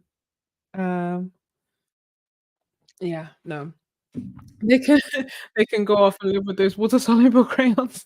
I know, you know what I feel like? It's so wild. Like of late, there've been a lot of different art supplies that I just haven't enjoyed. And I don't tend to like making videos about them because I don't tend to like being negative. But also, um, I feel like a lot of the art supplies, like the pastels that I bought that day, I'd bought them because I'd seen them on a YouTube video, swatched out, and they looked great. And um this is sometimes like the issue with watching, art hauls. You only see it for a second and then that's it. So I saw it, thought they were beautiful. Yes, let me get them, got them. And then when they arrived, I was like beyond disappointed. And I'd bought them and I'd got them around the same time as the Inktense pastels as well. So initially I swatched out those art philosophy pastels, and because I didn't like them, um, I then moved on to the Inktense pastels to kind of like, I guess, end on a high, and I didn't like them either. I was like, "This is wild. What is going on?" Yeah, I had to send them back. And that's true. Everything can't be great. Not everybody can love everything, and that's fine. And the way that I've kind of seen it is like, okay, I'm not being negative in a way to disrespect the companies or whoever's worked hard to create them.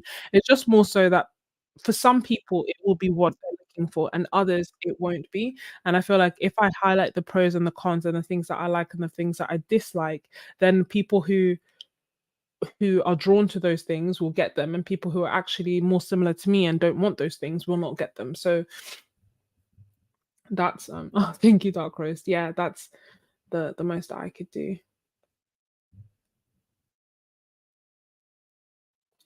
Uh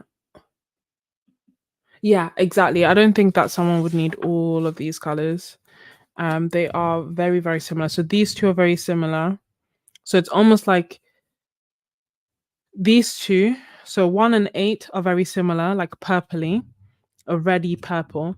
This one is a cool purple, so a bluey purple in real life, not just on the camera. Don't know if you can see it there, like bluey purple.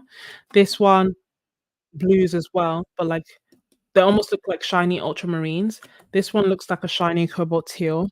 This one and these look like shiny greens. Good night, Renee. Thank you for joining. Oh, you worked on the painting. I'd love to see what it is, no pressure. And enjoy your dinner. Let me quickly just do some swatches of the Neocolor IIs, the new Neocolor IIs that we've got, in an order that is nice, like this for, uh ah, where should this green go? Does that make sense like that? Anyway, it's close enough. So this color is oops, this color is Sahara yellow, and if anyone knows why it's this label, tell me, please.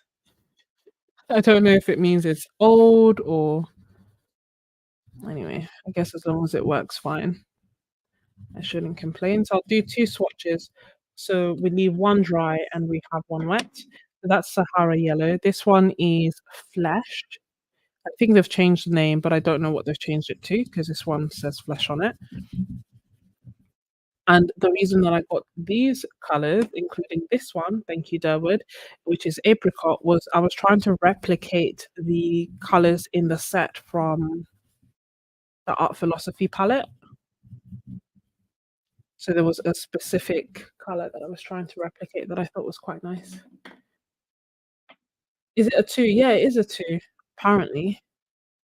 But it looks Neocolor II, Caran d'Ache, line underneath. It looks different to all the others. This one is Raw Sienna.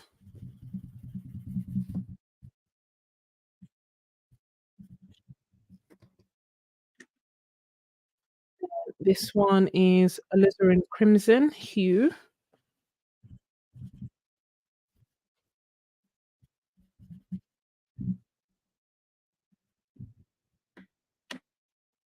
And this is Olive, Dark Olive.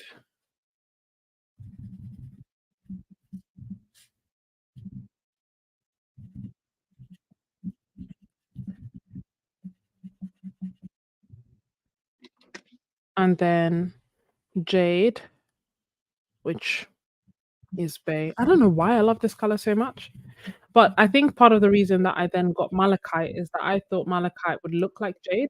And Dawn, I saw your message. That's good news that that it's available. I haven't tried Mungyo. I don't know how to say it. I haven't tried them, but I know that they are quite affordable here, and I know that Shada Campbell is the watercolors that she was using. So I remember when I was starting off watercolors, there were a set that I was considering. So I'm glad that they're available. And the cat, the ghost cat goes. They rebranded a couple of years ago. I'm gonna ask Jackson's what that's about. um, let's reactivate them. So this is Sahara yellow.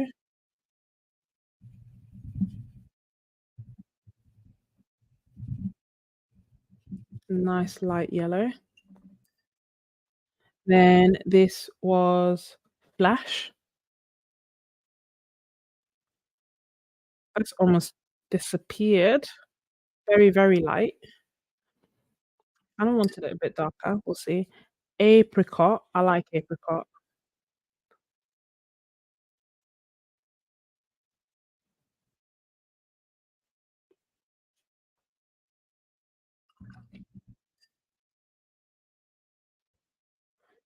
Um, then this one is what did I say it was? Raw sienna? Yeah, raw sienna. That's nice. Like, to me, they're all they're all looking very cohesive. I love Neocolor IIs. I keep using them to add details to some paintings. I can show you in a second. But they're versatile, which is the good thing. Oh, this is nice. What is this? Hold on. Let me swatch it out and then oh, this is the permanent alizarin crimson hue. Oddly enough, this is not the color I thought it was going to be. I thought it was going to be more on the pink side. whereas it's like a maroony color, but it's nice. It's all very much, it's all very much like autumn, and then this is dark olive, which is lovely. All of these have me considering if I like buying open stock, but I almost feel like there are so many colors that I actually like in the Neocolor II. Should I have just got a set? So I don't know. We'll see. If a really good deal comes out on Black Friday, I may just end up getting a set of them, and then I'll know that I have them. Oh, I hope the move goes well, Christine, and that you're not parted from them for long. This is jade, and jade is a lot greener than it is that I'm seeing it on the screen now. So jade is almost like a white and phthalo green. Like it's very, very green. It's not blue. And then this is malachite. This is not the color I thought malachite was going to be. You know the malachite in the Kuretake set? That's the color of jade. Whereas this color is, I don't know. Don't know what color this is. It's the color that you're seeing on the screen, but it's not what I would have thought of a malachite. Good night.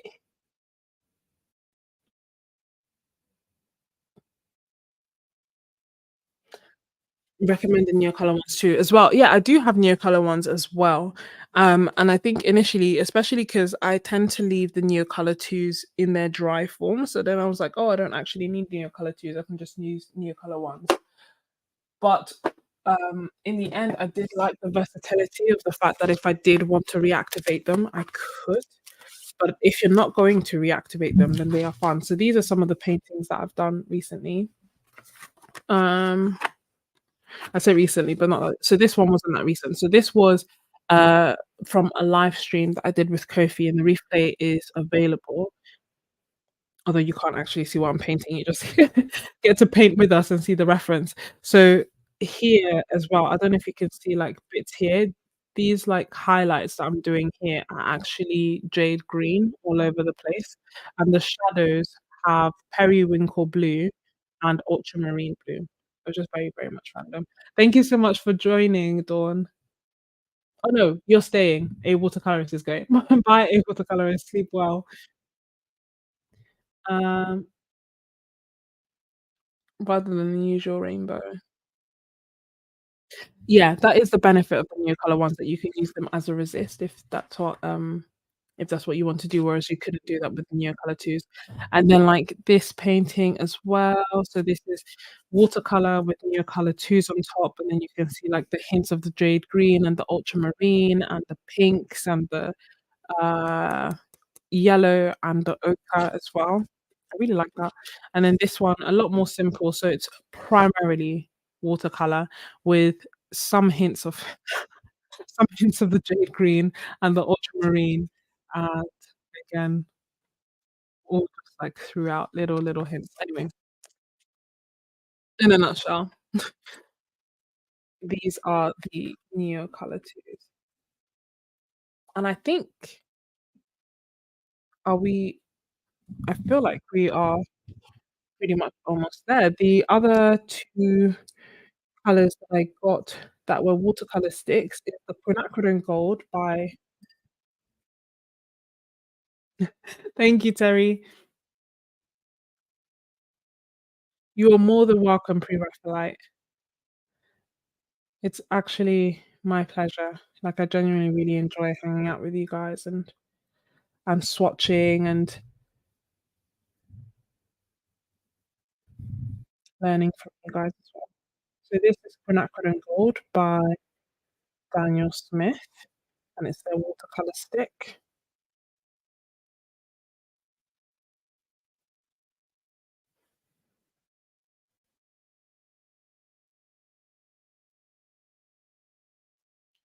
Trying to see if I can get it darker here. And this is the one, I think it has PO 48 and PY 150. Yeah, PY 150 and PO 48. And then this color is Permanent Alizarin Crimson.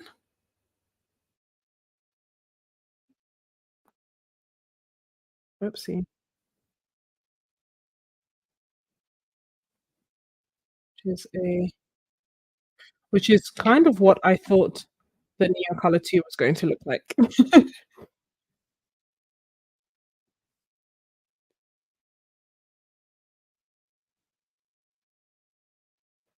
To be honest, I thought it might be even pinker, more pink than this.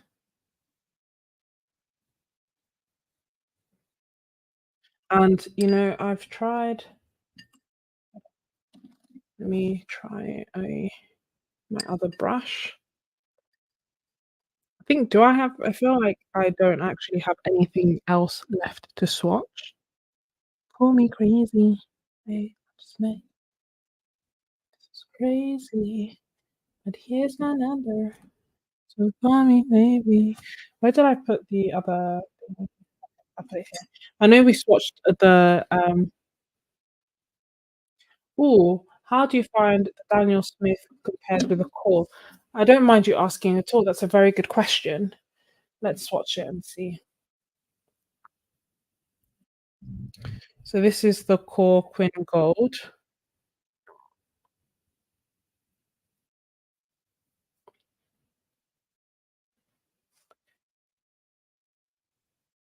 More on the orange side. We already know it will move on the paper, but I think the primary difference is that it's more on the orange side. But I am yet to come across a Quin Gold that I don't like. So I do feel like, I did make a video where I compared it to the Szmal. Do I have it to hand?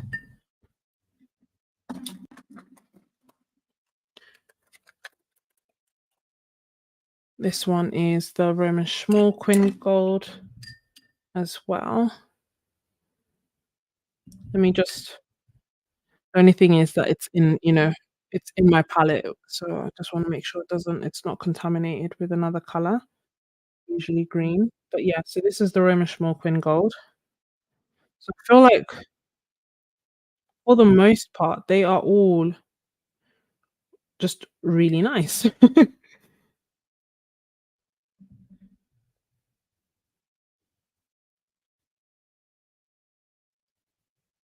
And I've done a separate video where what else? I compared so Roman Szmal has this is the Quin Gold with the P048, but they also created a Quin Gold hue that has PR102, instead, I believe.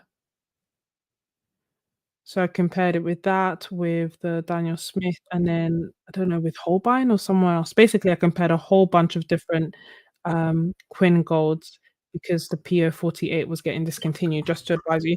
So I feel like the core one is the most orange. Sorry, I'm trying to get it to dry evenly.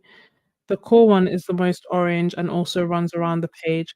The next orange is the Roman Szmal one, and then the one leaning more towards the yellow is the Daniel Smith in the stick form, though. Um,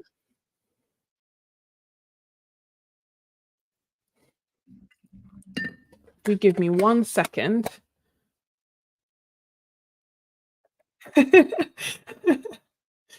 Uh, yeah, exactly. They're all beautiful. I love all the Quin Golds. Let me That's the Quin Gold in the stick form. This is the Quin Gold in the tube form, just so that we can see if there's any clear difference. I don't think that there will be.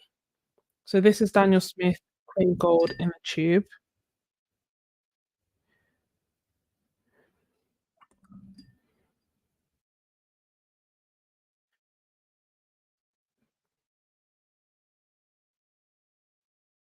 and I think it's quite I feel like it's pretty much the same stick versus tube.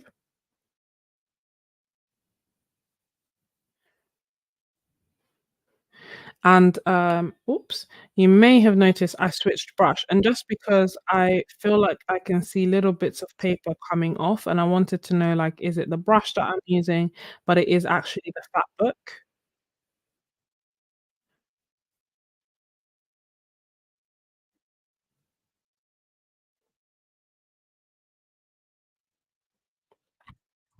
Okay.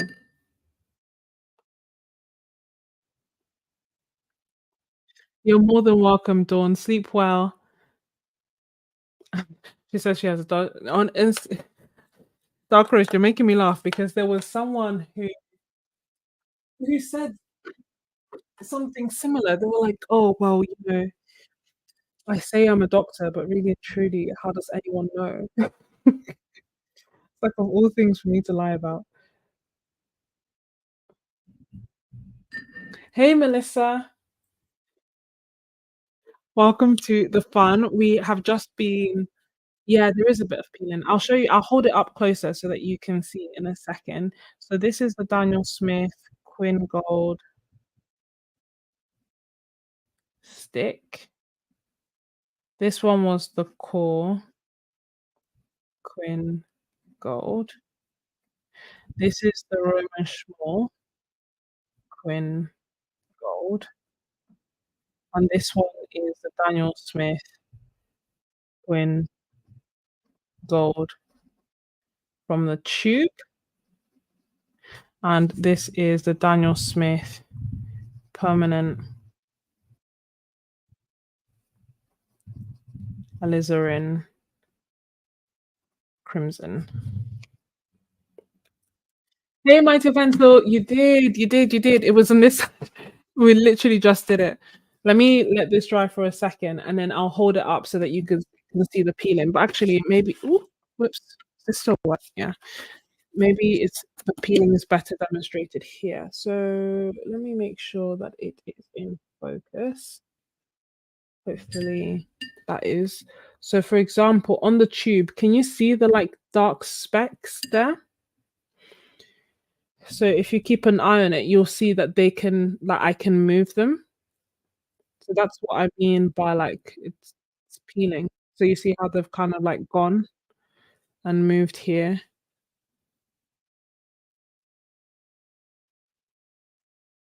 So it does peel.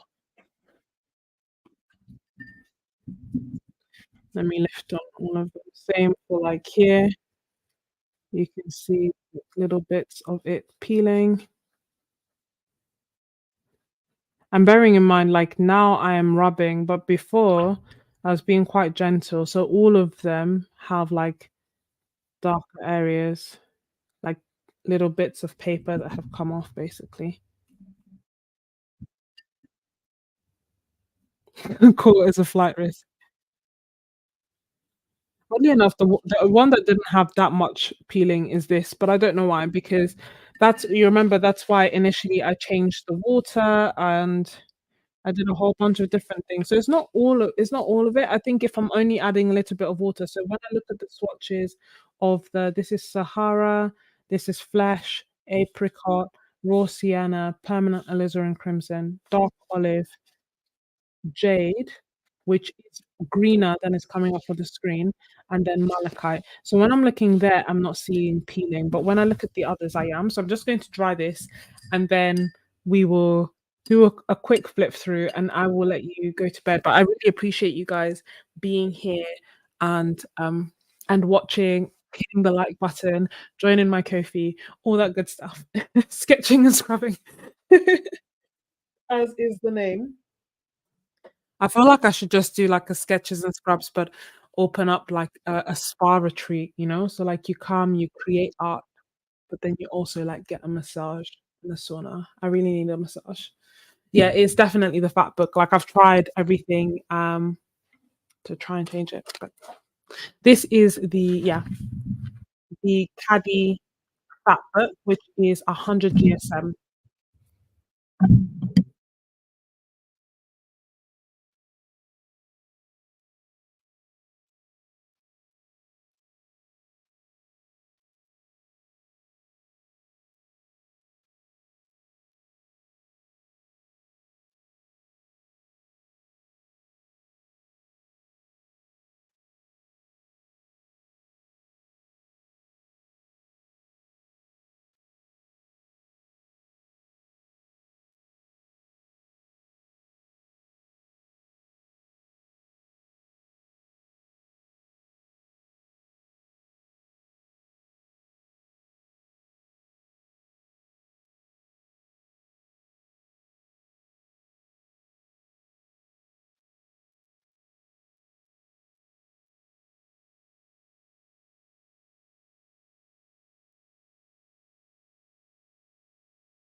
I'm back. Actually, I'm back, but I sound like a chain smoker. So, this is the Khadi Fat Book, and we've just done a few swatches on some of the pages. It's nice and thick. The cover is like, it's fragile. It's weak. It's going to break up, but that's fine for a low pressure sketchbook. The paper's handmade 100 GSM watercolor paper, so it's very thin. So I left the first few pages because I don't know what I'm gonna do on there. Yeah, still working on that. And then we swatched out some of the watercolors that I got in this haul. So we have Galaxy Pink, Rembrandt Dusk Pink, then Schmincke's Tundra Pink, which I actually really like. Schmincke's Tundra Violet, which changed like drastically as it almost reminds me of Roman Schmall's Urban Grey. Is that what I mean? Yeah, it almost reminds me like anyway. So Tundra Violet, to me, it's looking blue, but that's what they called it. Then we have Schmincke's Forest Blue, Schmincke's Shire Blue, Steel Blue, which has got mica in it, so it's got some shimmer and shine to it. My dinner was disrupted. 100 GSM. I don't know, like, the pounds equivalent, but 100 GSM is is thin. Like, normally, I paint on 300 GSM paper. Like, that's the normal one that we get. Then this is Boreal Blue. Can you see? I hope you can see the shimmer and shine, hopefully, because these have mica in them as well. So I like these 2. Jackson's Indigo, I was very pleasantly surprised by. Jane's Grey, nice grey. But I do think, yeah, it's like a nice, to me, it looks like a Payne's grey, but it's a nice grey. Then on this side, and part of me is I don't know why I'm enjoying turning this like this. I mean, I feel like if I keep doing this, my sketchbook will not last long. Like you can already see what is going on here. That's me being rough. Anyway, Isaro's Nordman Green. I don't see a shimmer or shine on this one. Yeah, I don't see a shimmer, so it's not the same as the others. Rembrandt's Dusk Green, and this one we actually swatched twice because the first time I swatched it, it was fluorescent green. So if that happens to you, just mix it and then swatch it out again. So when I mixed it and swatched it out, it came out like this. And the reason that it got a bit darker is that I used a palette knife to dig up the Mars Black and applied it on top, which is why here it hasn't really granulated. Like there's dark bits, but it hasn't granulated. Whereas here, it has granulated like the Mars Black, so it's nice and mixed in as it should be. And then we have the Shire Green, nice, beautiful yellow picking through. And then we have Green Gold. These are all the core colors. The high chroma set, which is beautiful. So green gold, quin gold plus my bad, some green came off. Transparent pyrrole orange, quid magenta, dioxazine purple, and cobalt teal. And if you're watching live now and you didn't watch it being swatched and you haven't seen core before, then I think it's worth going back and looking back on it just because it does like really move across the page. Everything apart from cobalt teal really spread. And cobalt teal kind of granulated, but not massively. So I prefer it to the Daniel Smith cobalt teal already. And then we have this. Oh, God knows I tried. So this one is the Iuile Watercolours. So they are handmade watercolors that are also sold on Jackson's, and they have mica in them as well as other colors. So I bought the dot card, basically the ocean set dot card, which is here, looking battered and bruised. It was nicer before I swatched it, obviously, but the writing is not waterproof, so just be mindful of that when you reactivate them. And I don't know, like I expected these colors to be on this paper, whereas actually the colors are beautiful on the dot card, and I just could not translate it to the paper. We tried hot press 100% cotton watercolor paper, and that made it even worse. Um, Yeah. I have nothing else to say. Nothing else to say about that. Apart from the fact that other people have tried them and said that they're nice. It just, for reasons unknown, hasn't worked in my favor. Um, and then these, the Neocolor IIs. So Sahara, Flesh, Apricot, Raw Sienna, Permanent Alizarin Crimson Hue, Dark Olive, Jade Green, and Malachite. And then we did a few Quin Gold comparisons that I'll leave there. So these are Daniel Smith with the stick and with the tube. This is Core, and this is Daniel Smith. Roman Schmal, sorry. And then Permanent Alizarin Crimson Stick.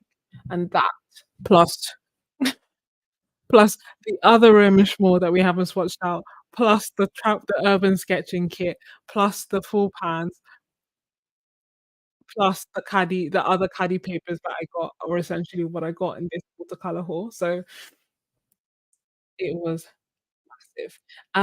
Catherine, it depends. Did you say that you're in the US? That book is available on Jackson's for the best price. And also on Cassart, if you are in the UK and happen to be in store, but then get them to they'll price match it to Jackson's. So just look up Jackson's and be like, "Oh, on Jackson's, I can get it for £13, and you guys are selling it for £16, and they'll match it for you." So that's good. Yeah, the Mighty Pencil. It was you guys that got me. Um, it was you guys that actually got me to get that set because you told me about the Quin Magenta and the Cobalt Teal. So I wanted to get these two, and then somebody else has told me about the Quin Gold. So I wanted to get these three colors. But the three colors in the large set, in the large tubes, were the cost of this entire set. So I thought, let me just get to set and see. So in which case, yes, Jackson's is the best place, or the most affordable place that I've seen. It's normally like £3, £13.20 for the 100 pages. Fat book wise, there are pros, there are cons. I think it is going to be somewhat delicate. It doesn't lay flat because the spine is thick and not that, like, it doesn't flex that way. Yeah, it doesn't flex that way. Um, and you will, it is thin, so you will get like the warping on this side, and it will also go on this side. But you are able to swatch on both, like you are able to paint on both sides. Like we've been able to do that. You just see like a little bit of ghosting like here as well. And painting on the other side doesn't transfer the paper, but it is thinner. But also it's fun. Like I don't know, I can't keep my hands off it, you know.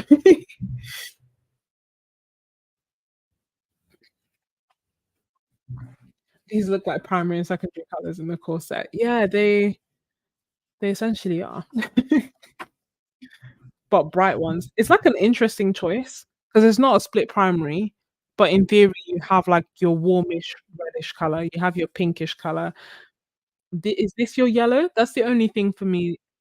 I guess it would be your greeny yellow, and you wouldn't need an orangey yellow because you have an orange. I don't know if that's what oh, this is your orangey yellow. It's just a very greeny yellow. Like it's an interesting choice for a yellow, I think. Um, But yeah, I don't know. I like it, which is weird, but I like it, and I think it's just going to be a place for me to, in terms of the fat book, it's going to be a place for me to just play and swatch and maybe do a few paintings. Time will tell. And for the other paintings, I will do them on the other Khadi paper because I like the feel of these. And this one is thicker. I think it's like 150 GSM. I couldn't see it. And this painting I did when I was doing when I was making the half pans, the Nordman green I mentioned exploded. So had to use a brush to clean it up, and this is all the excess from that brush. But it's quite nice because you can see all the different colors and granulations and like how the depth of the colors that you can get because all of this is essentially a monochromatic painting that I did in 3 minutes so as to not waste any single bit of paint.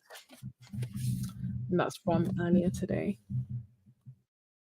What's that one called? What do you mean? Do you mean this color?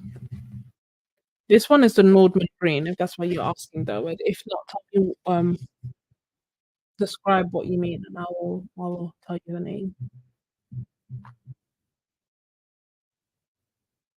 There's a company I haven't tried, but there is a company on Amazon that sells handmade paper. I feel like it's Indigo, Art Indigo or something like that.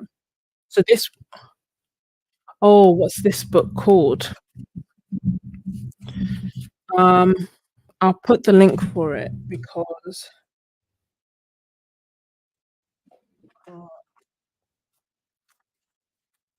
or actually I can check my receipt. Is this book which Casper white labeled? Hold on. Yeah, it is a Khadi sketchbook. Sorry, it is a Khadi sketchbook, but in terms of which one it is specifically,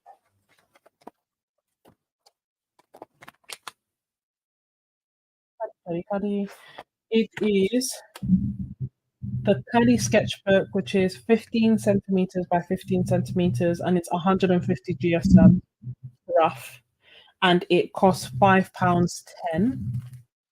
And the 20 centimeter counterpart, which I showed you earlier, the 20 centimeter counterpart cost £7.30.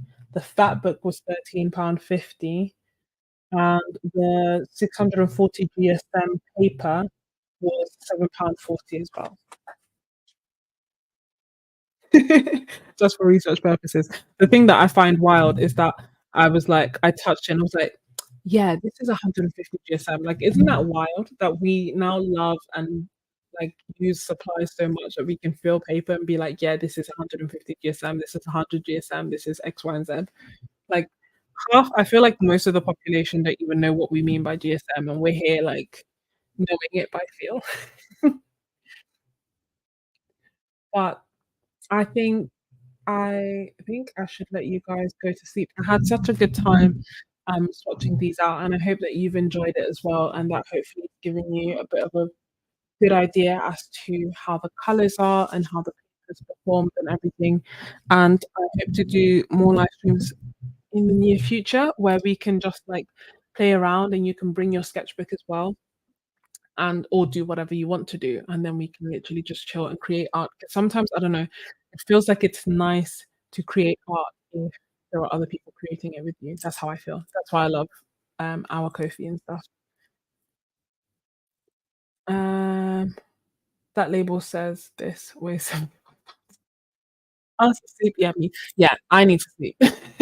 I'm not even sleepy, but I know I need to sleep because I need to be up in a few hours. So it's in my best interest to go to sleep for tomorrow. But I'm happy. Like I'm happy. It's like okay, surrounded by beautiful art supplies, chatting with friends. This is like exactly, Catherine. That's literally how I feel. Today has been a great way to end a rough day, and I'm sorry that you've had a rough day, but I'm glad that this has improved it. Um, I hope that you guys have a wonderful night. I have left the links down below in the description for Blick, Amazon, Jackson's as well as Jackson's early Black Friday sale because they send that out in the newsletter. So it's not out yet, but you can keep an eye on that if you're interested in getting some of the goodies on there as well. And if you use my discount code, you'll get an extra 10% off. If you happen to know another discount code, let me know because I would love to get a discount on the discounts that there currently are. And I've looked everywhere online and I couldn't find another one. And the cheapskate in me won't let me buy it. And this was the other random thing that I got. But this is actually it's quite nice. Anyway, not bad for £5. Yes, Johnny's mom. I'm so sorry. The replay is up though, but I should really get to sleep. Thank you, Dark Rose. I think that is so, so kind. But yeah, I hope you guys have a wonderful rest of your day and a wonderful week, and that you enjoy the replay if you're watching the replay. If you are still watching, or what should you let me know? Let me know that you're still watching by telling me by saying "Caddy Fat Book" in the comments, and then I'll know, you'll know, we'll know that we are MVPs and that you guys made it to the end, like soldiers, because it's 3 hours. But yeah, good night and have a wonderful week. Bye, and thank you so much.